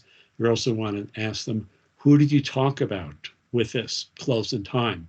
Again, did you text anyone? Did you call anyone? Who were the first people you talked to about this? Those contemporaneous statements can be very important. When I did EEO investigations, particularly in sexual harassment investigations, where they're often one-on-one, you didn't have any witnesses, but the person the individual was claiming harassment talked to close in time could be very valuable, because they could talk about what the person told them and also their emotional state. So if these two friends call someone and they're really panicked and they're saying, I can't believe they smashed him in the head, blood was running down his face, that's going to be very relevant, the nature of those communications. So obviously the theater manager, what they observed, what they told the police, they're going to have some information on how often police respond to that theater. They're going to know, do they make complaints to police about people wearing hats? Do police take action about that? Or is that something that's very rare that they've never heard of before? The theater employee who had contact with the complainant and his companions. We talked about audience members, potentially the projectionist. Now, it may be a high-tech theater where that's remote controlled, but there may have been someone in that booth who was hearing or potentially seeing something that's there. So again, you don't want to rule at anyone. You're thinking, who would know? Who potentially could have been there? The paramedics, the medical personnel who examined and treated the complainant. They may not have the expertise to say how that injury was caused, but the statements the complainant made to them, or statements the officer made to them about the force that was used, or about how the injury was sustained, is relevant. Jail personnel who took custody of the complainant. Again, any statements made, any observations. One thing we haven't mentioned is you always want to ask people, and usually I would ask them this at the end of the interview, because they may become a little defensive about it, was, did you have anything to drink? Had you taken any medications or drugs? Anything that might have affected their perceptions, their recollection? It could be alcohol. It could be cold medication. If someone suffers from migraine headaches, there's certain migraine medications that can make you kind of sleepy. Or if you're experiencing a migraine headache, that's going to affect your ability to perceive some things and how you're going to focus your attention. So you always want to ask those sort of things at the end, because a good investigator is going to think, if we sustain a complaint, if we reach a definitive finding, what could someone on the opposite side, what could someone questioning the findings, the officer's representative or attorney, or if this goes to a lawsuit, the complainant's attorney, what questions could they ask that I haven't asked, where they're going to have come up with an answer that's something we really should have known, where I want to make sure we have a very complete roadmap here. And so other investigation, next, which is on the next slide, we talked about that a little. the social media, postings about the incident, postings about these officers, postings by these officers. And again, that's drilling down quite a bit, but in this racist text scandal, we also had something similar in Oakland. They looked at officers' postings on social media sites, and you want to see, are they posting things there that are really inappropriate, that are racist, that are maybe bragging about force they've used? These things are not unheard of in a community outside San Francisco and Vallejo that found that officers who were involved in shootings were bending the points of their star to symbolize the fact that they had shot someone while on duty, something that might be, many people would be considered very inappropriate. Also, YouTube postings of videos. Someone can very immediately, or any of the also social media sites, that person filming with their cell phone could very quickly upload it to social media. So those are things that potentially could be looked at. Again, may not happen in every case, but as you're reviewing an investigation, it's important for you to know all the areas that the investigator could be looking at. Doesn't mean they needed to do it in every case, but you want to be able to say, was it done? Should it have been done? If it wasn't done, why wasn't it done? So I think, were we talking about taking a break about now? Or, oh, okay. Yeah, All right. Jason, if you want to do this one last slide, then we're at a great natural breaking point. Okay. Yeah, so I always like to put together a matrix comparing what the different parties said about different elements of the incident. So here we identify some of the significant issues on the top. So in the third column over, were the complainant and his friends yelling or using profanities? What did people say about that? Were others in the audience wearing hats, as the complainant claims? Did the complainant punch or kick the officers? Something the officers claim. Next column, how were the injuries caused to the complainant's head? So those are some of the really significant. Then you go down on the leftmost column, what each individual had to say. The complainant's three companions, actually, the manager, and then you have 3 witnesses, and then you have what's seen on a cell phone video. So you're going to see here, you're going to see some consistencies and some inconsistencies. But I often use this as the framework for writing up the summary. And it's a good way to see, okay, what does the evidence show here? Putting on the significant issues. So one column from the right, the injuries to the complainant's head. So you see friend number 2 says the officer smashed the complainant in the head 20 to 30 times. Well, unlikely that it happened 20 to 30 times. It's not unusual for someone to overestimate the number of blows delivered because something's happening quickly. They're focusing on the intensity of what's happening. But the fact is they say, okay, this did happen. He did strike him in the head. Then we have the manager. Again, because of the lighting conditions, he saw the flashlight beam jerking back and forth quickly. And that's circumstantial evidence that the flashlight was being moved back and forth in a manner that would be consistent with the complainant being struck in the head. Witness number 2 said he sees the officer raise his arm up and bring it down fast. Again, that would be consistent with the officer striking the complainant with the flashlight. And then the video shows the flashlight beam going up and down. Again, it doesn't capture the flashlight striking the head. It's circumstantial evidence, but that would be very important. So putting things in this kind of graphic sort of matrix allows you to compare, allows someone who's reviewing it to take a look at this. And obviously, everything that's in this matrix has to come from those statements, has to come either from the transcript or the summary of the witness interview. It has to be documented there. It has to be supported.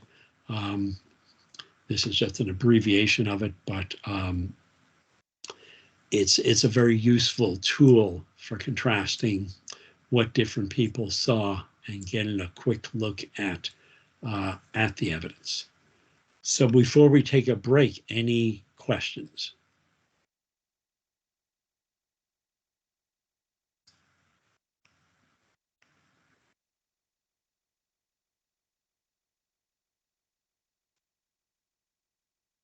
I'm going to take that as a no.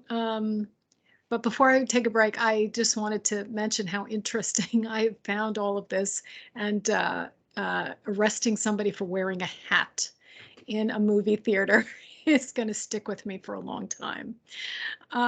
Anyway, so I will entertain a motion to stand at recess until 7:15.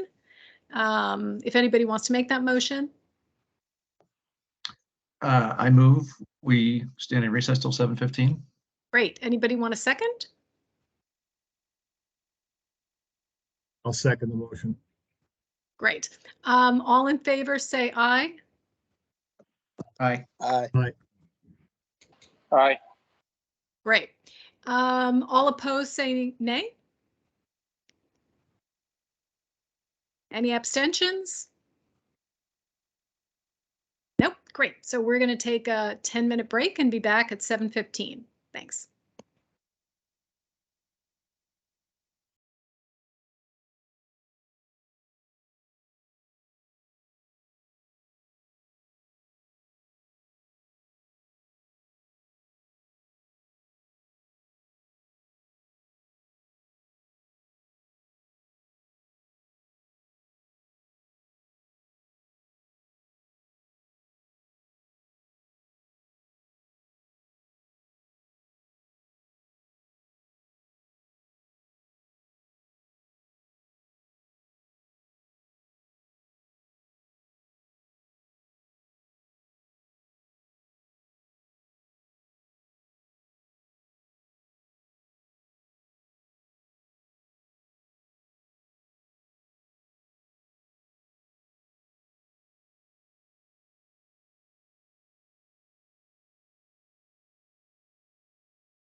Okay, everybody. I know that was a short 10 minutes, but we are back.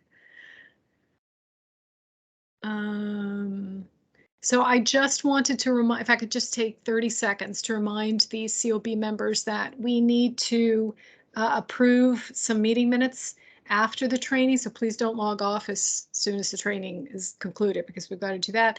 A reminder that sadly, the last NACOLE training is next Tuesday, I believe, August 2nd. Is that right? Yes. Okay. And reminder also that all the materials for the trainings, when you need to see them, are sent to your Arlington County email addresses. So if you're wondering where the case study was, that's where it was. So please be certain to check your emails regularly, and certainly prior to any of our meetings, in case there's any information that we're sharing. Anyway, apologies for taking an extra minute on that, and please go ahead and take it away. Thank you so much.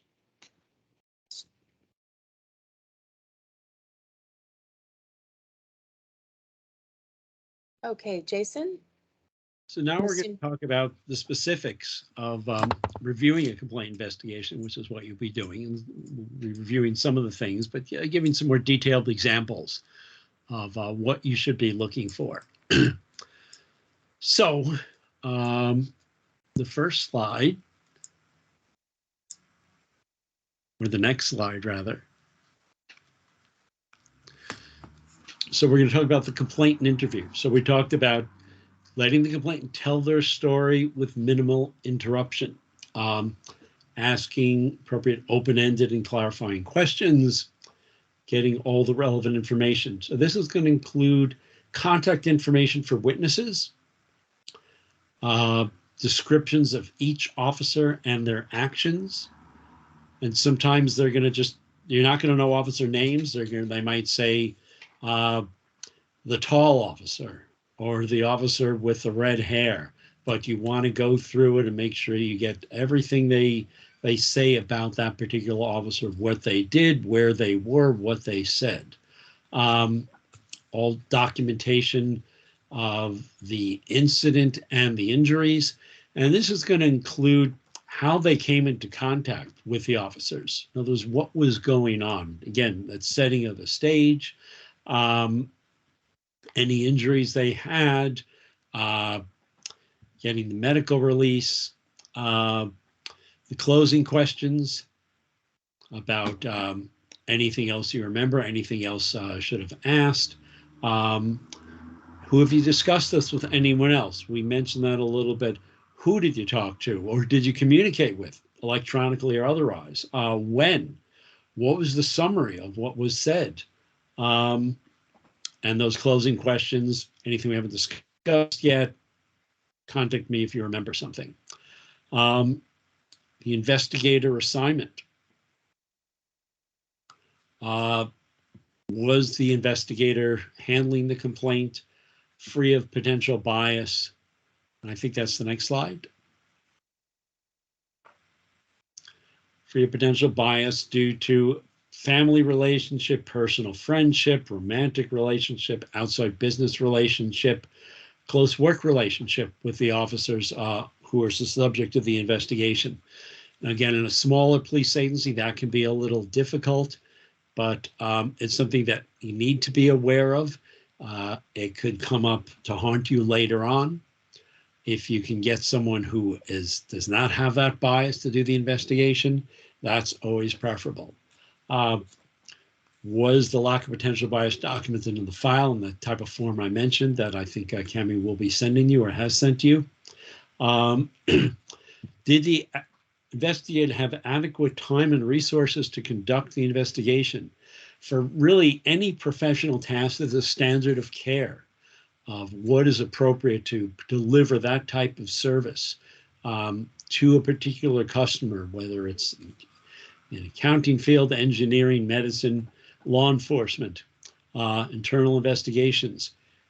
Does the investigator have enough time to do this? Do they have the resources? Can they get out to the scene? Do they have the cameras to document evidence? are they so overwhelmed with work that they are not going to be able to do a good job? Are they assigned a case that we're going to require some immediate investigation 2 days before they're going on a 3-week vacation, meaning nothing is going to happen for 3 weeks? Perhaps someone else should have gotten that investigation, or someone else should have filled in to perform those immediate tasks until that officer got back. Did they have the necessary equipment? If they needed additional officers, let's say to conduct a canvass of an incident, perhaps in an area where there's a lot of people with multi-family, multi-unit dwellings, you're going to need to knock on a lot of doors in a short period of time.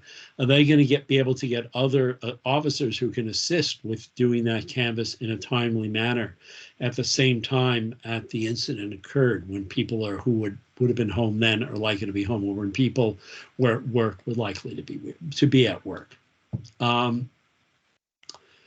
investigation plan, did it list all the relevant allegations and the relevant policies? The allegations raised by the complainant, additional allegations not raised by the complainant, were supervisory officers held accountable for the actions of their subordinates. And I once investigated a case where officers had an unauthorized ride-along with them. Now, in most jurisdictions, I guess in all, someone doing a ride-along has to sign some documents. It has a release form. The watch commander needs to know that ride-along is there. In this case, these officers had an undocumented ride-along, and they did some things that were, shall we say, very far beyond what the rules allowed. They responded to a noisy party, and they spent about 40 minutes there having snacks, chatting with people. When the party ended, they gave 4 of the women there a ride to a bar, cramming them into the back seat of the police car. When one of the women asked about the mobile terminal, the officer said, "Let me show you. What's your driver's license number?" and ran her driving record. So that told me that these officers weren't particularly worried about their supervisor catching them engaging in multiple violations of department policy. Why was that? That was something that could and should have been explored. Were the supervisors aware of this? Would they just not care? Why did officers, if officers engaging in a certain level of misconduct, why do they feel comfortable doing that? And what is happening with supervisory authority there and monitoring? Did the plan identify all the relevant records, evidence, witnesses, and investigative tasks? Did it include a timeline for completion of those tasks that was realistic? Was that adhered to? Was the plan approved and reviewed by a supervisor? Were the records and evidence obtained and documented in a timely manner, showing when you requested it, when you received it, when you reviewed it, what the summary of that document and evidence was? Were failures to obtain documents or evidence or conduct interviews explained? In other words, an officer was on leave, you couldn't interview him, or you requested a document, they never responded, you followed up multiple times, you got no response. You can't just say, we asked for something once and then never followed up. Good investigators always want to say, why haven't I gotten this? Maybe someone didn't get my previous email. Maybe they didn't act on it. Maybe they need to be reminded. Were there gaps that were documented and explained? Was an officer called away on a very more serious investigation, an officer involved shooting, where resources have to be allocated to some other tasks? So there needs to be some explanation in the record. So if you see a 2 or 3 month gap in the investigation, you can have some understanding of why that happened. And the next slide, I mentioned were the relevant records requested and obtained. Are there relevant evidence that should be obtained, such as the police report, arrest reports, written and recorded statements of witnesses or officers, the body-worn camera footage, not just of the officers who were the subjects of the interview, but any witness officers, any other officers at the scene. Is that cataloged? Is it looked at? What, if anything, did it capture? Even if it didn't capture the moment of the incident, it might have captured statements by any of the parties afterwards that might be very relevant to what happened, expressions of opinion or statements about what happened.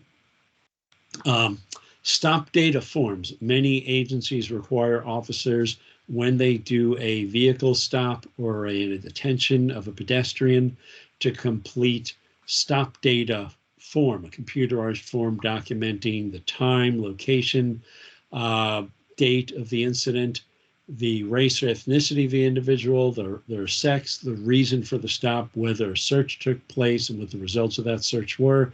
And those statistics can become important in looking at issues of biased policing. Are people of a particular race or ethnicity being disproportionately stopped?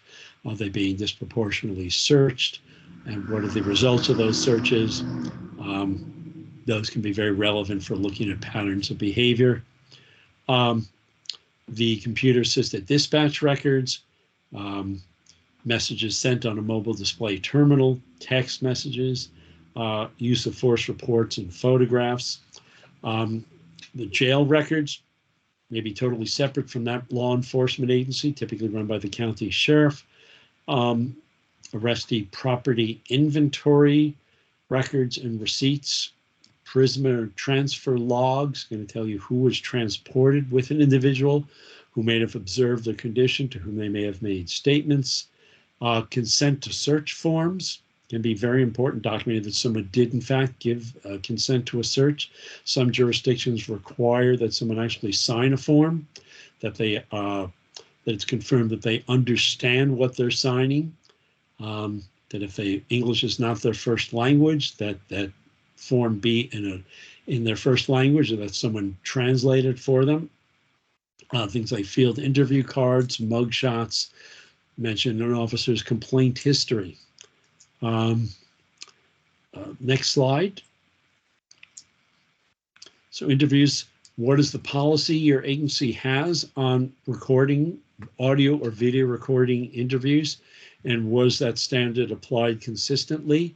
If it says that all civilian interviews shall be recorded, were they? Typically in California, I don't know what the law is in Virginia. California is a two-party consent state. You cannot audio record what's considered a confidential conversation without the consent of both parties. Same would be true of a telephone conversation. I'm not sure what the law is in Virginia, but if the process is to record them, are they all recorded?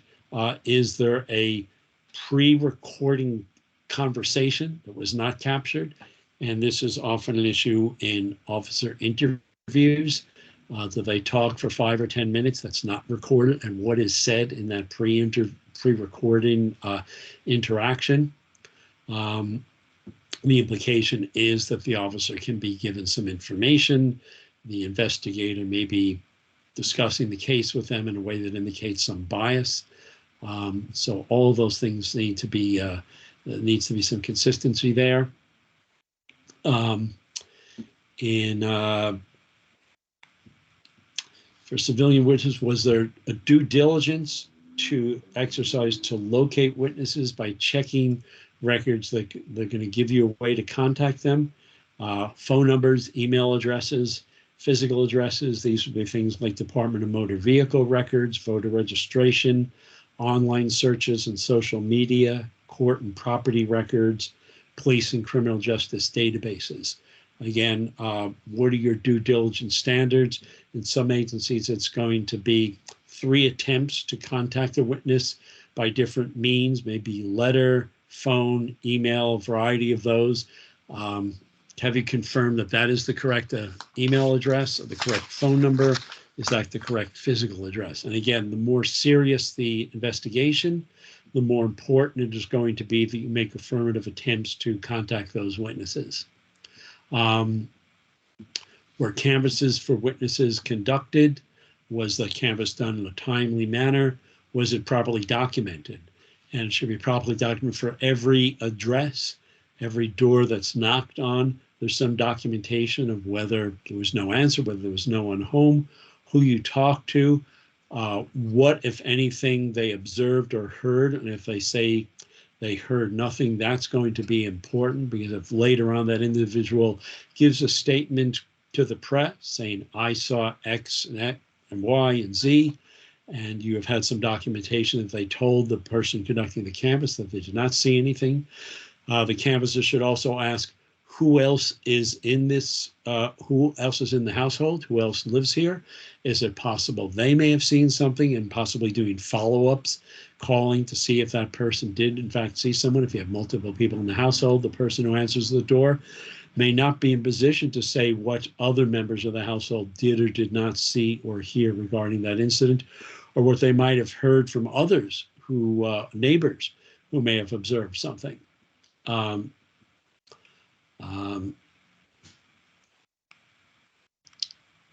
Were the interviews thorough? Again, was the complete narrative elicited? Open-ended clarifying questions? All the relevant evidence obtained, and inconsistencies addressed? The officer interviews, were they conducted in conformance with your jurisdiction's officers' rights and responsibilities?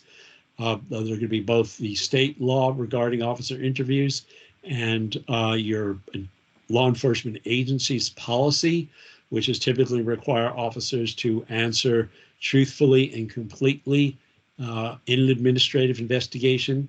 If they withhold information, if they lie, if they refuse to answer, that they would be subject to discipline, that in fact is explained to them, and that if they fail to answer questions asked of them, that appropriate remedial action is taken. Were officers asked about their training and experience? Again, this can be very relevant, because you're going to judge an officer who has some specialized experience, veteran officer, very differently than you might an officer who is fairly new. And a good example I can give of this, I interviewed an officer of lengthy experience who had been on the equivalent of our SWAT team, had dealt with a lot of high-risk situations, in searches, confrontations with people with weapons.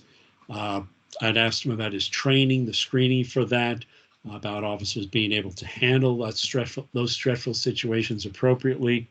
And that became relevant because he said that he failed to remember some very relevant facts, relevant elements of that encounter, which were captured on a cell phone video, because of the stress of taking a knife off someone's belt. And that therefore he did not, that was why he had given me a story that contradicted what was on the video, because of the stress. Well, I was able to say, but you did tell me that you had in fact worked in stressful situations, had been screened for that.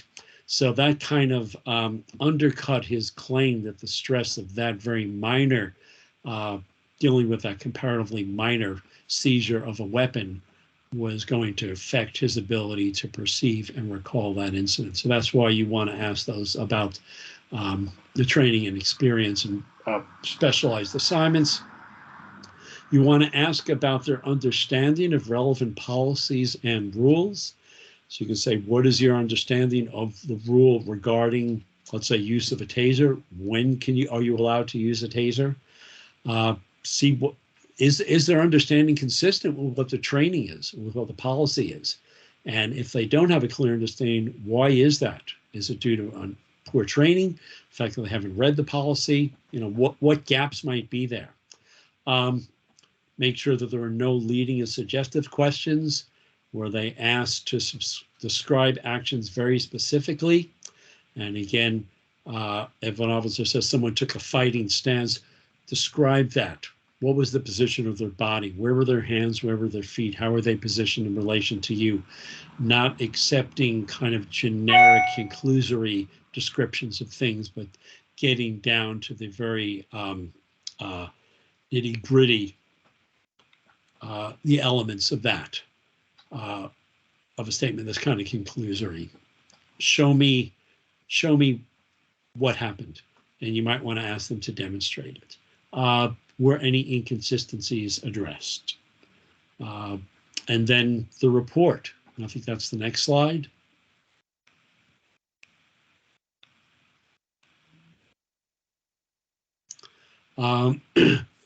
Was all the relevant evidence summarized? This doesn't mean all the evidence, doesn't mean every single detail, but everything that's relevant to the allegations, to the significant issues here. Were all the allegations addressed? Were all the relevant policies and rules cited in that report, either verbatim or referred to those specific rules that might be an attachment to the report? Did the investigator gather enough sufficient relevant evidence, including the direct evidence, physical evidence, circumstantial evidence, to allow for supportable and reasoned finding based on your standard of evidence? In most places, it's going to be preponderance of the evidence. That's going to be more likely than not. Some cases, it's clear and convincing evidence. I'm not going to go into the legal definitions of those, but those are something that your agency should be able to define for you. Did the investigator make credibility assessments based on established credibility factors, based on law that may be in your state's jury instructions and federal jury instructions? Those list those factors in easy to understand language for lay people. And all of your internal investigators should be familiar with those, should be making those credibility assessments. If they're not, you should be asking why, because those are standard in administrative investigations. Did the investigator analyze all the evidence and testimony? And did the address and reconcile inconsistencies in the evidence? Did the evidence support the findings? And if your standard of proof was preponderance of the evidence, was that applied? Was there something saying, and this is why we have sufficient evidence to provide a preponderance of the evidence proving or disproving this particular allegation? In other words, are they applying the facts of the law? And the law is that standard of evidence and that rule or policy in the agency.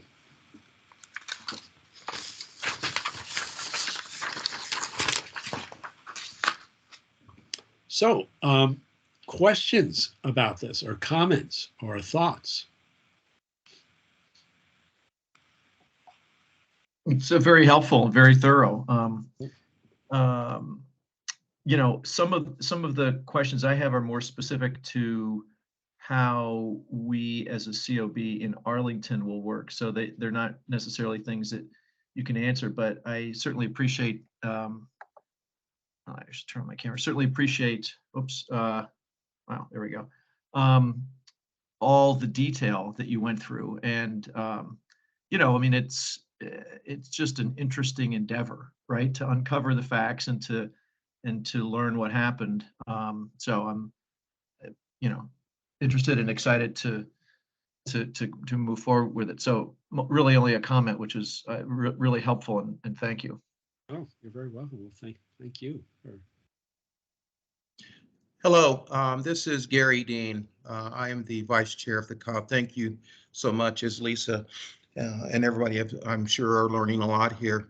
So going back to the second half after the break, I want to just ask one question about bias. I know bias is a very difficult topic, but I think what I picked up, and I want to make sure that I pick this up correct, in those areas, whether it's their investigation or ours, where we suspect that, you mentioned kind of things that to me appear more the obvious things. And is that the level that you're basically talking about? Because since it is such a difficult topic, for example, you used, you know, girlfriends, you know, things that are like, you don't even have to look for them. Basically, they're almost there, but you do need, I mean, is that is that basically from our level as a COB, as you look at us, we're looking at best practices, just on that particular topic, is that kind of the lens that you suggest that we use, or I call them the obvious things that you really don't have to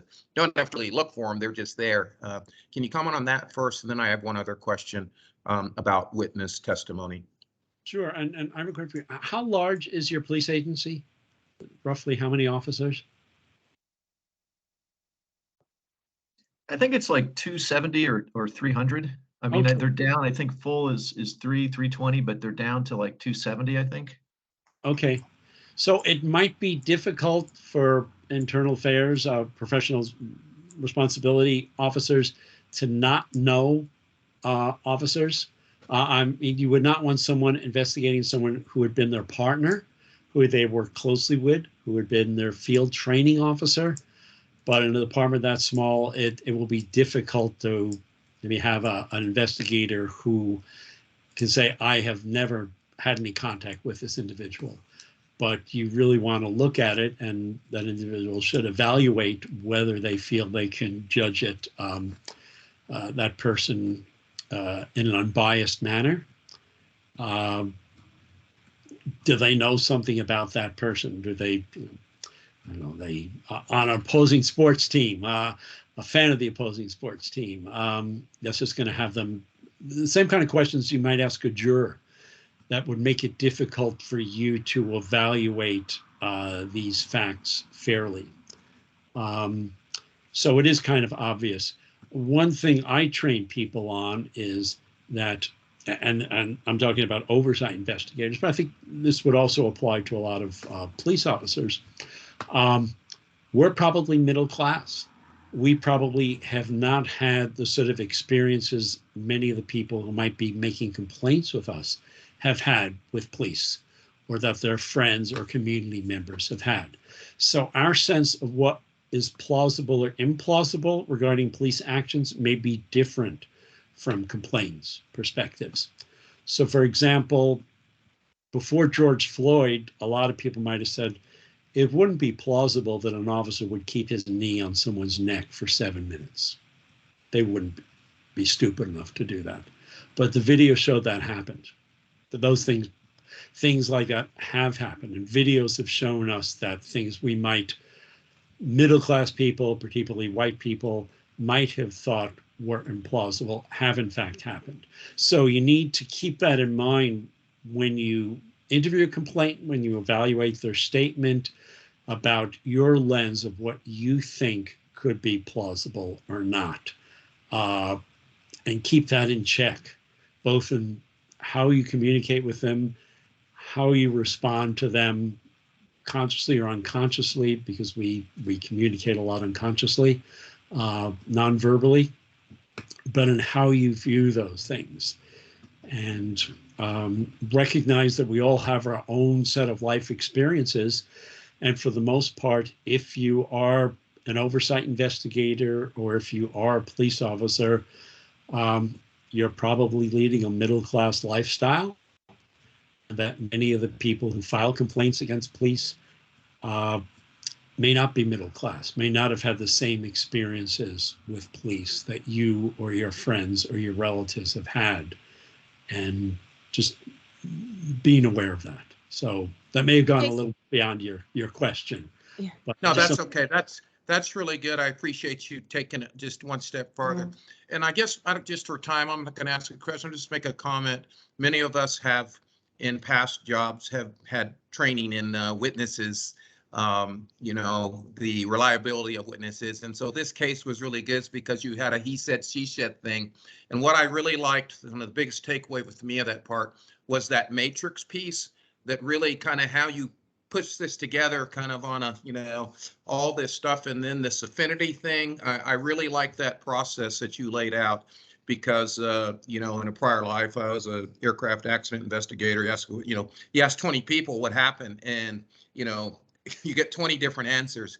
So that piece of this where you talked about this matrix really kind of hit home with me. And I just want to comment, very, very good. If that's a best practice, that I hope that's something we can adopt. But thank you. And I imagine your previous experience would be very helpful, kind of the idea of failure analysis. Why did this happen? How can it be prevented in the future? Which again, talking about systemic issues from a management perspective, saying what caused this to happen and how are we going to prevent it from happening in the future by making changes to training or policy or equipment or resources. Because you have to look at every complaint as customer dissatisfaction.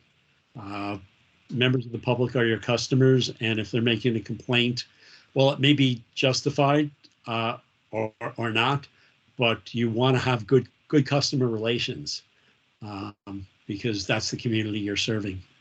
So great background experience to bring to this. You could probably do some needs for us. Thank you. Thank you so much, Jason. I really appreciate that. I just want to make sure we don't have any other questions before we move on. Okay, I did want to also add just to the last question that Gary had posed and Jason's answer. So I do watch a lot of review board or boards who in the review capacity often have the issue with moving into the realm of, well, if I had been there, I would have done this. And so just to kind of reiterate something that Jason's talked about throughout is going where the facts lead you as opposed to where your own personal experience leads you. Of course, experience plays into it to a certain extent, but you have to make sure that the facts are backing up what you're seeing and what you're thinking, as opposed to just saying, well, why didn't he do it this way? He could have just gone in there and just removed him from the theater and asked him to take his hat off, or 1,000 different other things. And it's really about finding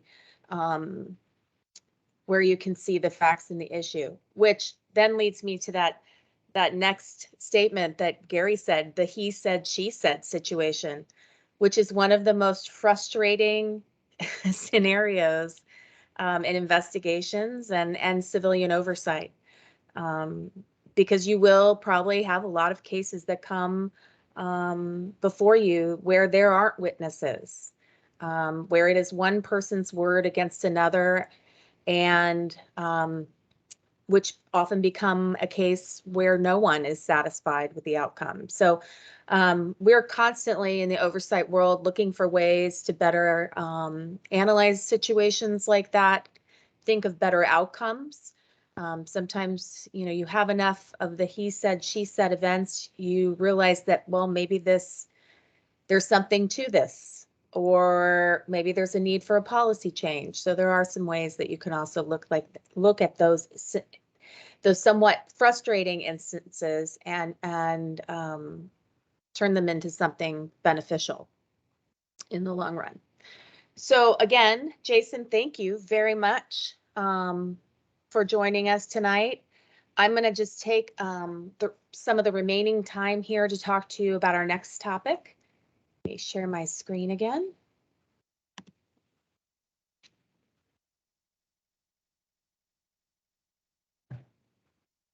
Bear with me. Okay, so let's talk a little bit about recommended reporting practices. So from hearing all of your backgrounds, I feel fairly confident all of you have been involved in the writing or research for reports in your professional lives. But civilian oversight, we just want to talk a little bit about not only what should be in these reports, but how they benefit the process as a whole, the process of civilian oversight. So first, I know that your ordinance talks about two specific instances where reports are issued. You have your annual report that's issued by September 1st of every year. And then you have the report after each completed investigation. So first I want to focus on this annual report. As a general rule, reports should include your mission, authority, activity, and accomplishments.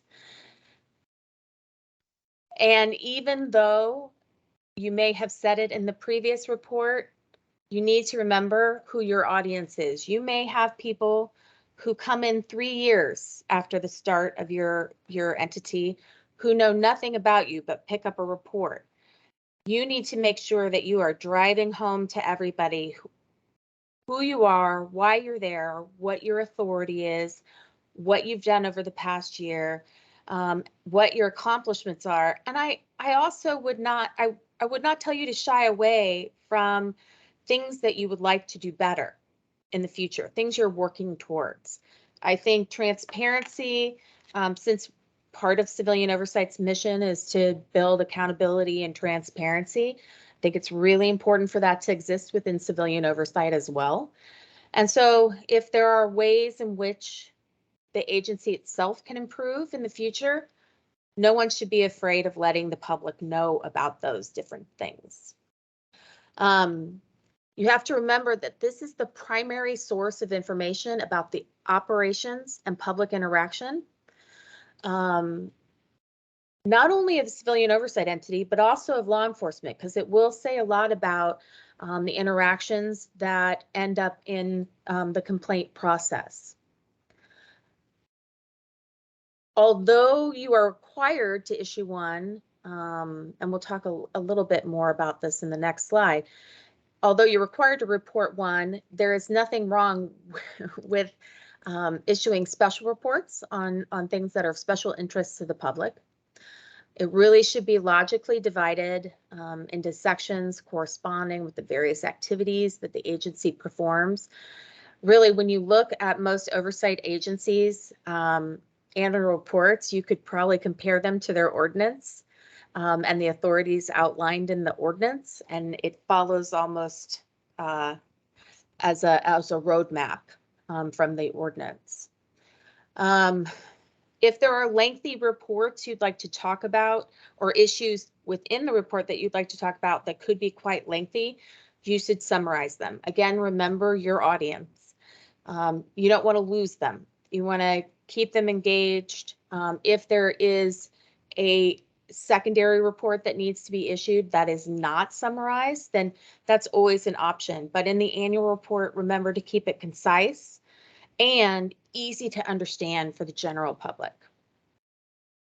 Reporting on recommendations issued is really important. It's one of the things that the public will be looking for. They'll also be looking for how were those recommendations accepted or not accepted. You need to make sure that you are referencing any additional information concerning recommendations and the recommendation status. Also, data and infographics.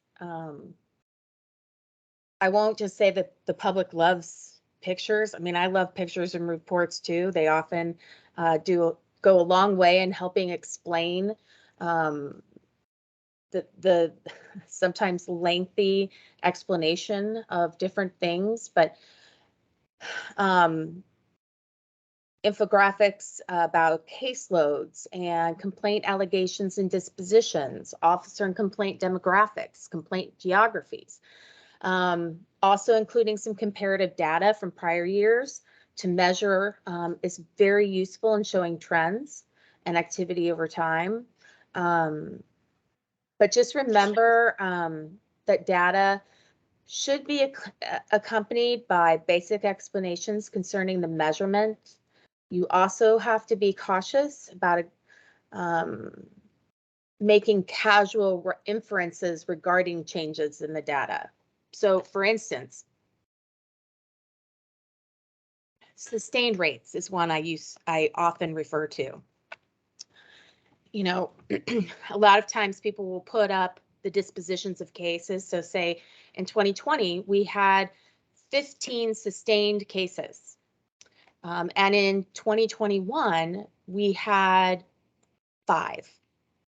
So there are so many things that could go into how that decrease in sustained complaints occurred, that it has just on the surface, just the numbers itself has very little meaning. However, a lot of people could look at that and say, hey, look, everything's fine. Or conversely, if you have a year where you have a rise in sustained complaints, everybody can say, look, the police department is falling apart.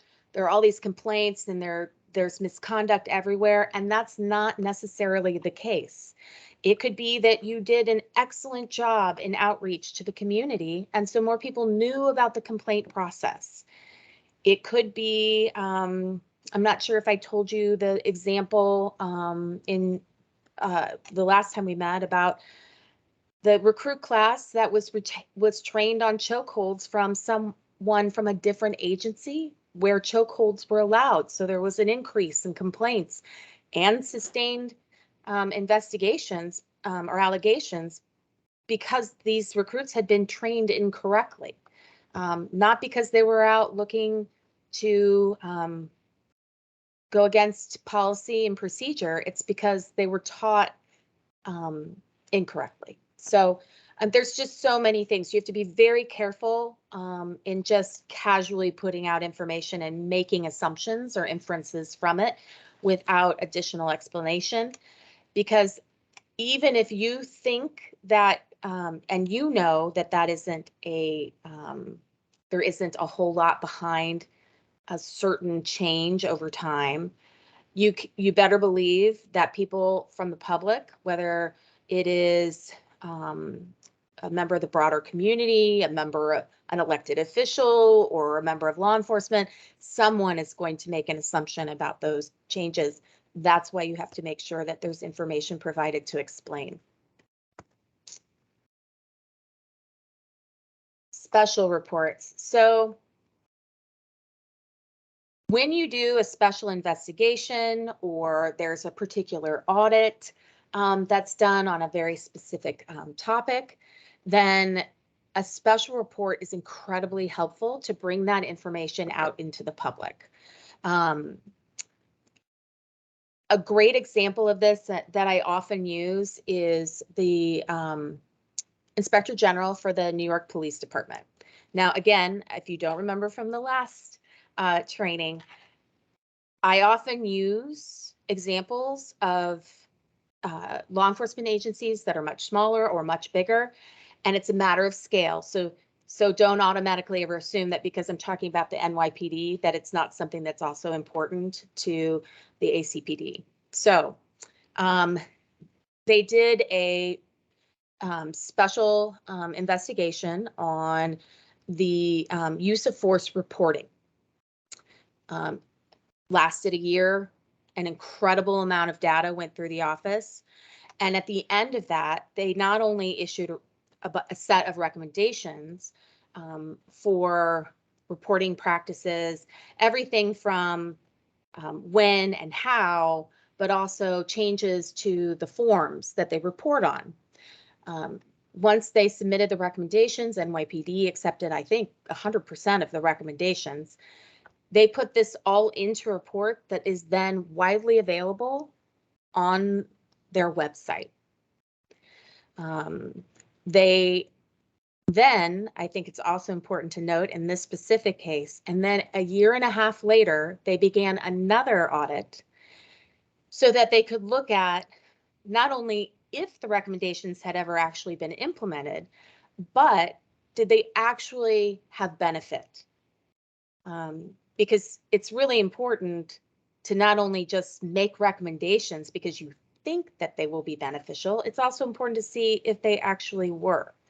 So a secondary report after that second investigation or audit was done was issued. So now there's a record of how, of not only the initial, but also the follow-up. And eventually, if needed, there'll be another audit at some point in the future. These special reports are also really important. I mentioned, widely available. Having reports available on your website and easily found on a website is really important. Again, that's back to the transparency and accountability piece.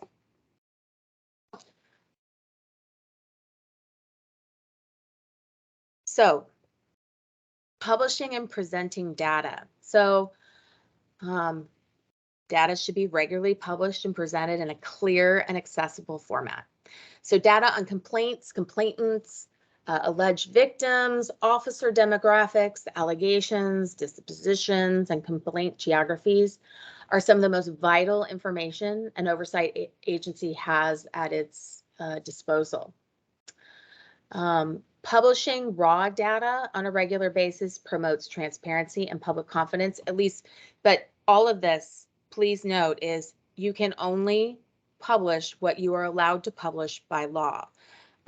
Your ordinance reminds you regularly about what that you can only present those things. Information must be kept confidential. That is meant to be kept confidential by law, whether that is criminal or juvenile information, anything that is contains personally identifiable information. All of that needs to be kept out of it, but what can be published should be published regularly. A great example of this is in Portland. The Independent Police Review publishes several years of data on its website at any given time.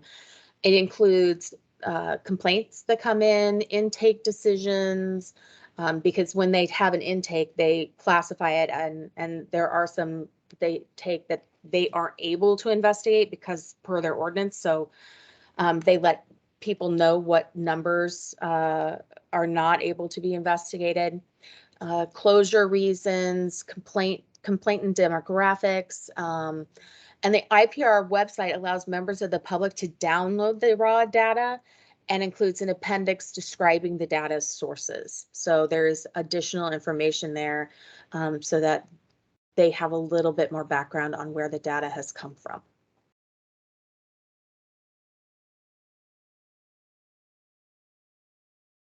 So reporting is important because it's critical to your credibility. And the law enforcement's credibility. The more information the public receives, the more information they have and the better understanding they have, not only of law enforcement and misconduct that's occurring in their community, but also you're a new entity. It is important for people to know what you're doing, how you're doing it, and a constant reminder of what you actually can do.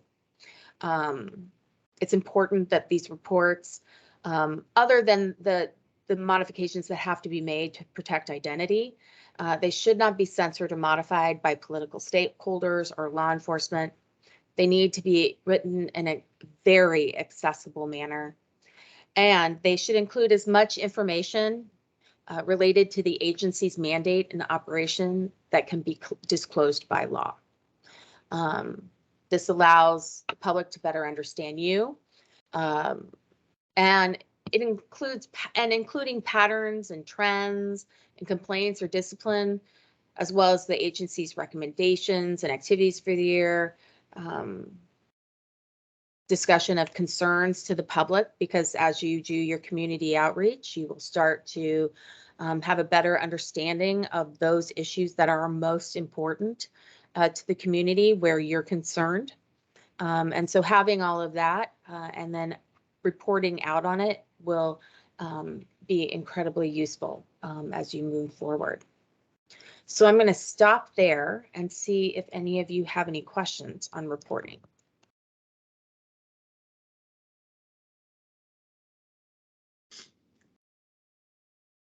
Gary, again, just with one question. So obviously, I'm glad you had that bullet there, not modified or influenced by law enforcement.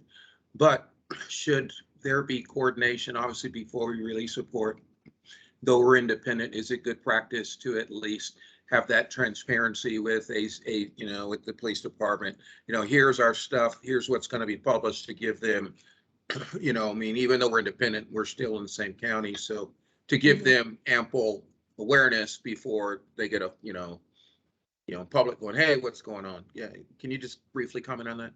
Absolutely. So in almost every jurisdiction that I can think of, it is common practice to show the report to law enforcement, to political stakeholders before it's released. It also gives them a moment to respond so that they also can follow up your release with their response. In the case of, specific recommendations that you might make because of an audit or looking at different complaints, it gives them the opportunity to say, yes, we've seen the recommendations and we agree with them. Or in some cases, not agree with them, and this is why. It helps get the information, all of the information out to the public more quickly. But the line is where if people are trying to audit it, where that becomes a problem. But sharing it ahead of time, particularly since it affects law enforcement, is common.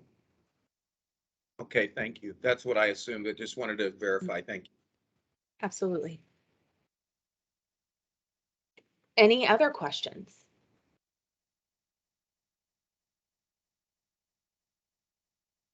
You all are being a very easy group today. Thank you. I will say one other thing is that as you start to write your reports, there are some really great examples out there to follow. There's no need to reinvent the wheel. There are some agencies who have an auditor monitor and a board who could provide some great templates. Denver is an excellent one. They're currently in transition with their monitor, but there are all of their reports are online, and not only does the monitor's office put out an annual report, but so does their board, because the perspectives are slightly different. New Orleans, although they don't have a board, and Mummy will be very familiar with their reports, New Orleans has put out excellent reports for years. So there's some great ones. San Jose, California has always put out one of the better reports out there, and it's because they take a lot of time to put in a lot of detail.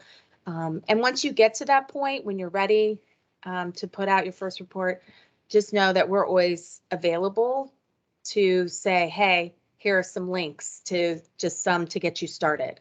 So don't feel like even though that's your first annual report is so far from now, I'm assuming you're not doing one that's by September 1st of this year because you're still training and getting everything ready. But it seems so far away, but just know we'll be here to help provide some guidance when you get to that point.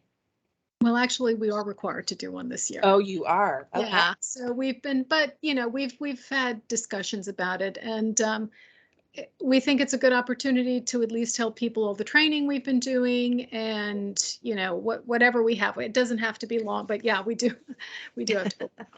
Well, actually, that's great. It's your first opportunity to set those start setting expectations and get your voices out there to the community. So that's great.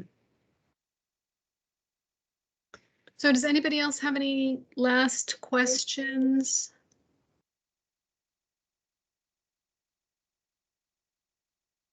I'm not seeing anything. I just wanted to thank you again for all of this. It's really useful to have such practical information because, we're just starting up and thinking a lot about all of these issues. You'll be happy to know that there are an unusually high number of data wonks on this COB, and I love it. and people who've done a lot of research and analysis and who are dying to start thinking about data and collecting data and what we're going to do with it. So, which is not to say that we won't probably reach back to you and, ask for ideas or support or, where do you think we could look at what other people have done? And all of the information on investigations was extremely helpful. Personally, I really liked the table. I love tables. I love simple tools to organize information. Often people don't take that extra step, and I think it makes a big difference in just understanding and processing. So I love stuff like that. So it was really nice to see that. Yeah, so we really look forward to hearing more from you next week. And I can't thank you enough. I don't know if anybody wants to say anything before we close this part out. Please, again, don't sign off because we still have to approve some minutes. But any last words before we let our esteemed colleagues off to enjoy their evening?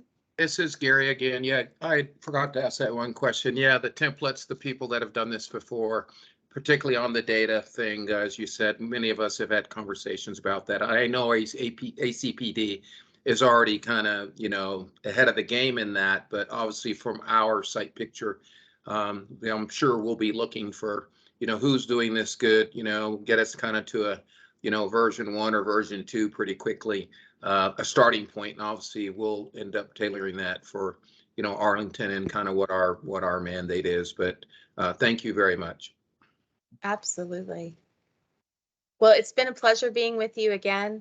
When we're back with you on Tuesday, one of the things that we'll be covering, we'll be talking about challenges and opportunities.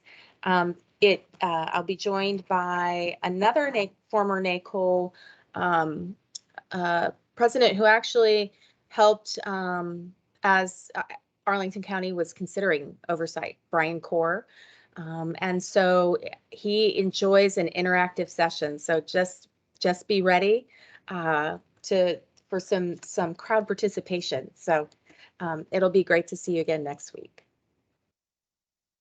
Great, and thank you again, and have a great evening. But I'm not saying that to the COP members because you're all staying.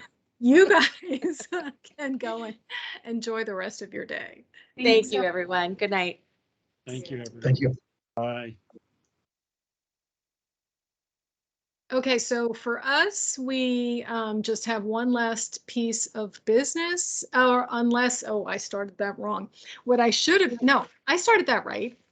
I always have to look at my cheat sheet of the way I'm supposed to be doing this. Okay, so we have some meeting notes that we have to approve, and they've been shared with everybody. Specifically, it's the July 7th and the July 19th meeting notes. So they've been distributed and reviewed by the Community Oversight Board. Are there any corrections that anybody wants to make on those?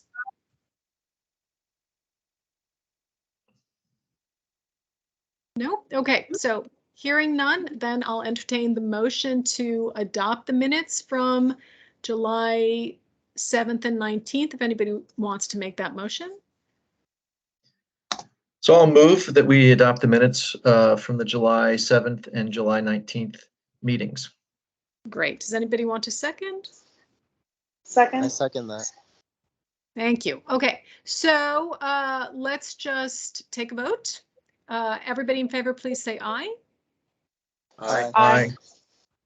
Any opposed? Any abstentions? Okay, great. So we've adopted those minutes for the July 7th and the July 19th. And are there any other pieces of business that anybody would like to bring up or mention before we close out our meeting? Lisa, this is Gary. As Lisa said to everybody, we've started this conversation about reports, and I will be reaching out to the COB to see if I can find somebody to kind of lead our effort in here. You won't be alone. As we just heard, we'll get some benchmarks from other people, but this first one is going to be kind of a hybrid because we're still in training. But I really think this public starting to hear about us. I mean, there is some goodness that we can put in here, but don't need a name right now. But if this is something that you can take the lead in, you won't be by yourself here again. You're going to have, me and Lisa here helping to guide, but we just need somebody who maybe, likes to kind of pull things together. And so that's just one of that. I'm only going to talk about that ask today to help us all kind of move forward. So 1 September, we got, you know, another month here. August starts next month. So we'd like to, if you, you know, and I have a couple of people in mind, but I just wanted to give you an opportunity first before I have a few people I want to call. So thank you. Okay, great. And just to say that we don't actually, there is no specified deadline for the report. Normally they're done by September 1st.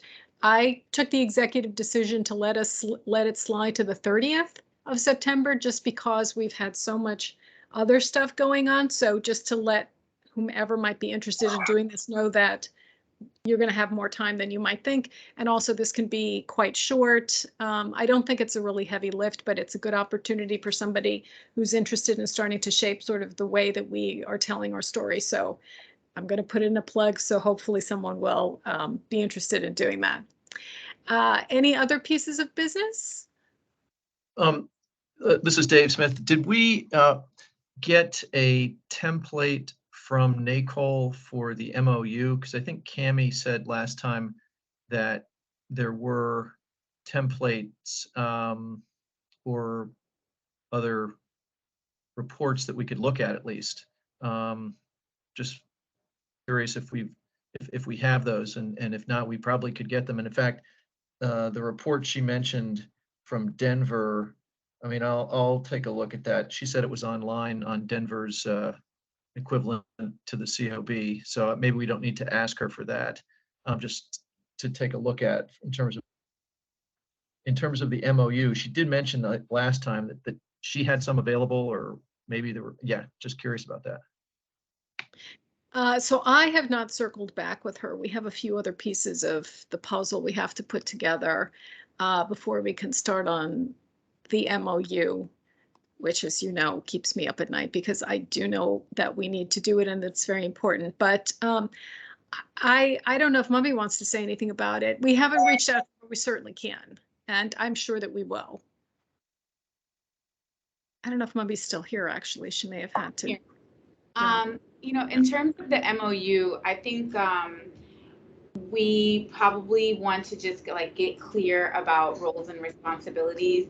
I certainly have an MOU from, you know, like New Orleans, as I mentioned on our last NACOLE training, one that is currently being revised, so not like its final form. The New Orleans one specifically is what I'm referring to, but something that we can use kind of as like a reference point, if you will, or, you know, just to see kind of what's included in one. But in terms of, you know, readiness for the COB, the MOU is something that I think, you know, once we are at least almost complete with our training, or, you know, after we complete our training is when we probably want to set a realistic deadline for when the MOU is going to be completed. But obviously it involves, you know, a couple other stakeholders that we want to involve in the conversation in terms of setting a deadline, and also the heavy lift of the MOU in terms of drafting it is very likely going to be something that myself and Captain Chamberlain will be doing like more of the heavy lifting on in terms of drafting it, and obviously, you know, working in collaboration with you all to make sure that any of the pieces of the puzzle that are spelled out in the ordinance as it pertains to the COB. Sorry, y'all, that's our 11th COB member, my daughter. Yeah, so in terms of just spelling out anything in the ordinance that the COB specifically is involved in, or any concerns that need to be addressed as it pertains to the COB will be included in there. But when you think of the MOU, I think like just the easiest way to think about it is that it's mostly going to be wanting to detail how we work together, you know, in this oversight model with ACPD. And in that regard, I would be serving as you all's professional support staff person and be taking the lead in terms of like drafting that in conjunction with, in partnership with Captain Chamberlain. So I don't know that that's ever really been like clearly spelled out, and I don't know that the ordinance really like explicitly assigns the responsibility. It's mentioned in one of the things that need to be completed for readiness, But there are other things as well that need to be completed for readiness. But as far as what I see in the statute, like the only thing that has a time limit kind of like or a timeline around it is the training, which is why that has been, you know, the #1 priority in terms of getting that done. And that's the one thing that, you know, each COB member has an individual and a group responsibility to complete. So I think that's like been that's probably like one area where we can very clearly define like individual roles and responsibilities. But I thought that the MOU, even the complaint intake system, which that one is a little bit more clear in the ordinance, it does explicitly state that the IPA would create the complaint intake system. Obviously, I will be doing that in collaboration with you all. And then once the intake system is up and running at the conclusion of our training, and once we're like ready to pass the readiness resolution, then both the COB and myself would be responsible for taking complaints, which is why obviously it's paramount that you all have input along the way. But I just wanted to make sure that it's clear that those two things, particularly the complaint intake system and the MOU, are not like a primary responsibility of the COB, such that it should keep anyone up at night, or it should be anything that we are thinking is like that we're on an encroaching deadline on. We haven't really set any deadlines yet, and we probably can until we engage other stakeholders and find out what's a reasonable deadline from their perspective as well. So just to clarify, what the reason it was keeping me up at night is because I had not gone back and looked at the ordinance, and I didn't realize that we can't be certified without it. So my concern was that somehow we would end up being certified, and it wasn't done. But we have to have it done in order to be certified. That makes sense. She's singing her ABC. Sorry. And one other quick question about the training. I think, are we on track to be able to say in the September report that we've completed our training? I think that's pretty much a requirement, isn't it? I'm not sure what the final deadline is. I don't think we will have completed it by then. I mean, Jim can speak to this more, but I thought that October 31st was really the deadline. But we will be, you know, God, 80% of the way through, if not better, by then, as long as everybody, as Mummy said, this is a collective and also an individual responsibility. So individuals who've missed any pieces or haven't done their ride-alongs or whatever, all of that has to get done before we can be certified. So it's going to keep the group from moving forward if everybody doesn't get it done. But anyway, I don't know if you want to say anything more, Jim, but yeah, I thought October 31st was the deadline. No, you're right on, Lisa. That said, September we will have an excellent opportunity to highlight our training efforts thus far. And depending on when the report is due, if it's beyond September 20th, for example, which will be our second training session within that month, we will have completed nearly upwards of 80 to 85% of our training efforts. And Hey, this is Gary, just to support Jim here. Jim has finally authority to establish his the training sub-channel on our COB team site. So he's had this mental picture. He was just waiting to get the authority to get it in there. So hopefully soon, Jim, that will help us out. And I guess the last thing, it's really all of us, you know, none of us, this isn't about individuals. It's really about us as a COB, how we present ourselves. And I guess, you know, school's getting ready to come here pretty soon. And the county ACPD is flexible. Let's use example of the ride-alongs. I had them approach me 2 hours into it and said, sir, I've covered everything. You've asked all the questions. It's late. If you need to go home, I'll let you go. But they had some things they were going to do. And I said, no, I'm staying. I had one actually where they had a little bit of excitement where I really got to see them work. But my whole point is, if you've got individual situations, you know, show up on time. They'll work with you. Okay. So don't be afraid of, oh gosh, you know, it's 4 hours and it's middle of the night. Just so far, you know, they worked with me and it just, I almost did it, but they said, hey, there's 2 calls we're going to go respond to. So please, let's all just try to get it done. And thank you, Jim, for getting the framework for us and keeping it visible for us. no doubt. Well, a lot of that effort Thank you, Gary, for highlighting that point. A lot of that effort goes to Captain Chamberlain and her team. Please do, I'll echo those same comments. Please do contact her and let her know what your schedule and availability is like. And if you have issues while you've already scheduled them, just real simple email and a follow up to her and her team so that they can best prepare for scheduling within those officers at that time. As mentioned, they're really they are flexible so long as we're able to communicate them effectively prior to and scheduled. As mentioned, the view of Arlington through the windshield of a police cruiser looks a lot different. So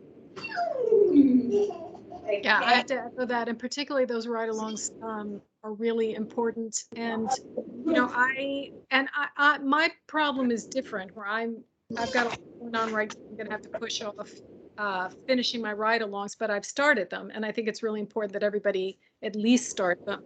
When I got there 15 minutes early, and they were already standing there waiting for me. I figured, I was going to have to be waiting. They were waiting and ready, and this is important to them, and they want us there. So we have to, and you learn so much, and I really enjoyed it. And I'm sure that, getting the opportunity to do it at different times or doing it on the weekend or whatever would work for you better, they'd probably be open to that. And, it's a really important opportunity. But anyway. Yeah, no, totally. Just to add on one real quick thing. Literally in the first 10 minutes of the second ride along I had, I was with a sergeant named Patrick Smithgall, and literally in the first 10 minutes, he got a call from someone who he had to inform her brother had died of an overdose that day. So he was in the car talking to her. He did a fantastic job. I mean, that's a very difficult conversation. She knew that something had happened. The police had gone there, but he died at the scene of an overdose. So he explained that to her. And then in about 2 minutes later, the officer who was there at the scene said his wife was going into labor right then. So he had to leave. So the guy had to find somebody else to do the paperwork. And then in like the next 5 minutes, he said, oh, there's 2 citizen complaints with regard to officers' misconduct. And he showed him, they were actually on the screen in the car. And he's like, I have to deal with this. So it was very open, very transparent. Literally, that was while we were driving from, all in the space of driving from the police station at Courthouse to the impound lot. It couldn't have been more than 10 minutes. And I was like, this guy has got a lot going on. He is juggling a lot. And I was really impressed. And later, actually, I ended up with somebody else and then went back with him. And we had a call with regard to a person with a gun. So, lights went on, we went flying around. So it was actually a very interesting and eventful and educational 4 hours. Yeah, agreed. I mean, I just encourage everybody to do it. Yeah. I think everybody's experience has been different, but really, really valuable. So thanks for all of that. I don't want to close this out, but I want to try and get us finished on time to be respectful of everybody's time. So the only last thing is if people, actually, we have nothing else to do. So you can talk for 2 more minutes and then we can adjourn, or we can adjourn now. So if there's any, let's go ahead and adjourn. Okay, great. And then you can have a whole minute back. So I'll entertain a motion to adjourn if someone so wants to make that motion. Gary, I Motion think to adjourn our meeting tonight. Okay, someone would like to second that? Second that. Second it. Okay, great. All in favor, say aye. Aye. All opposed, say nay. Any abstentions?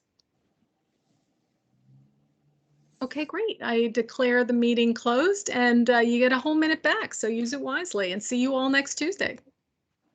Thanks a lot.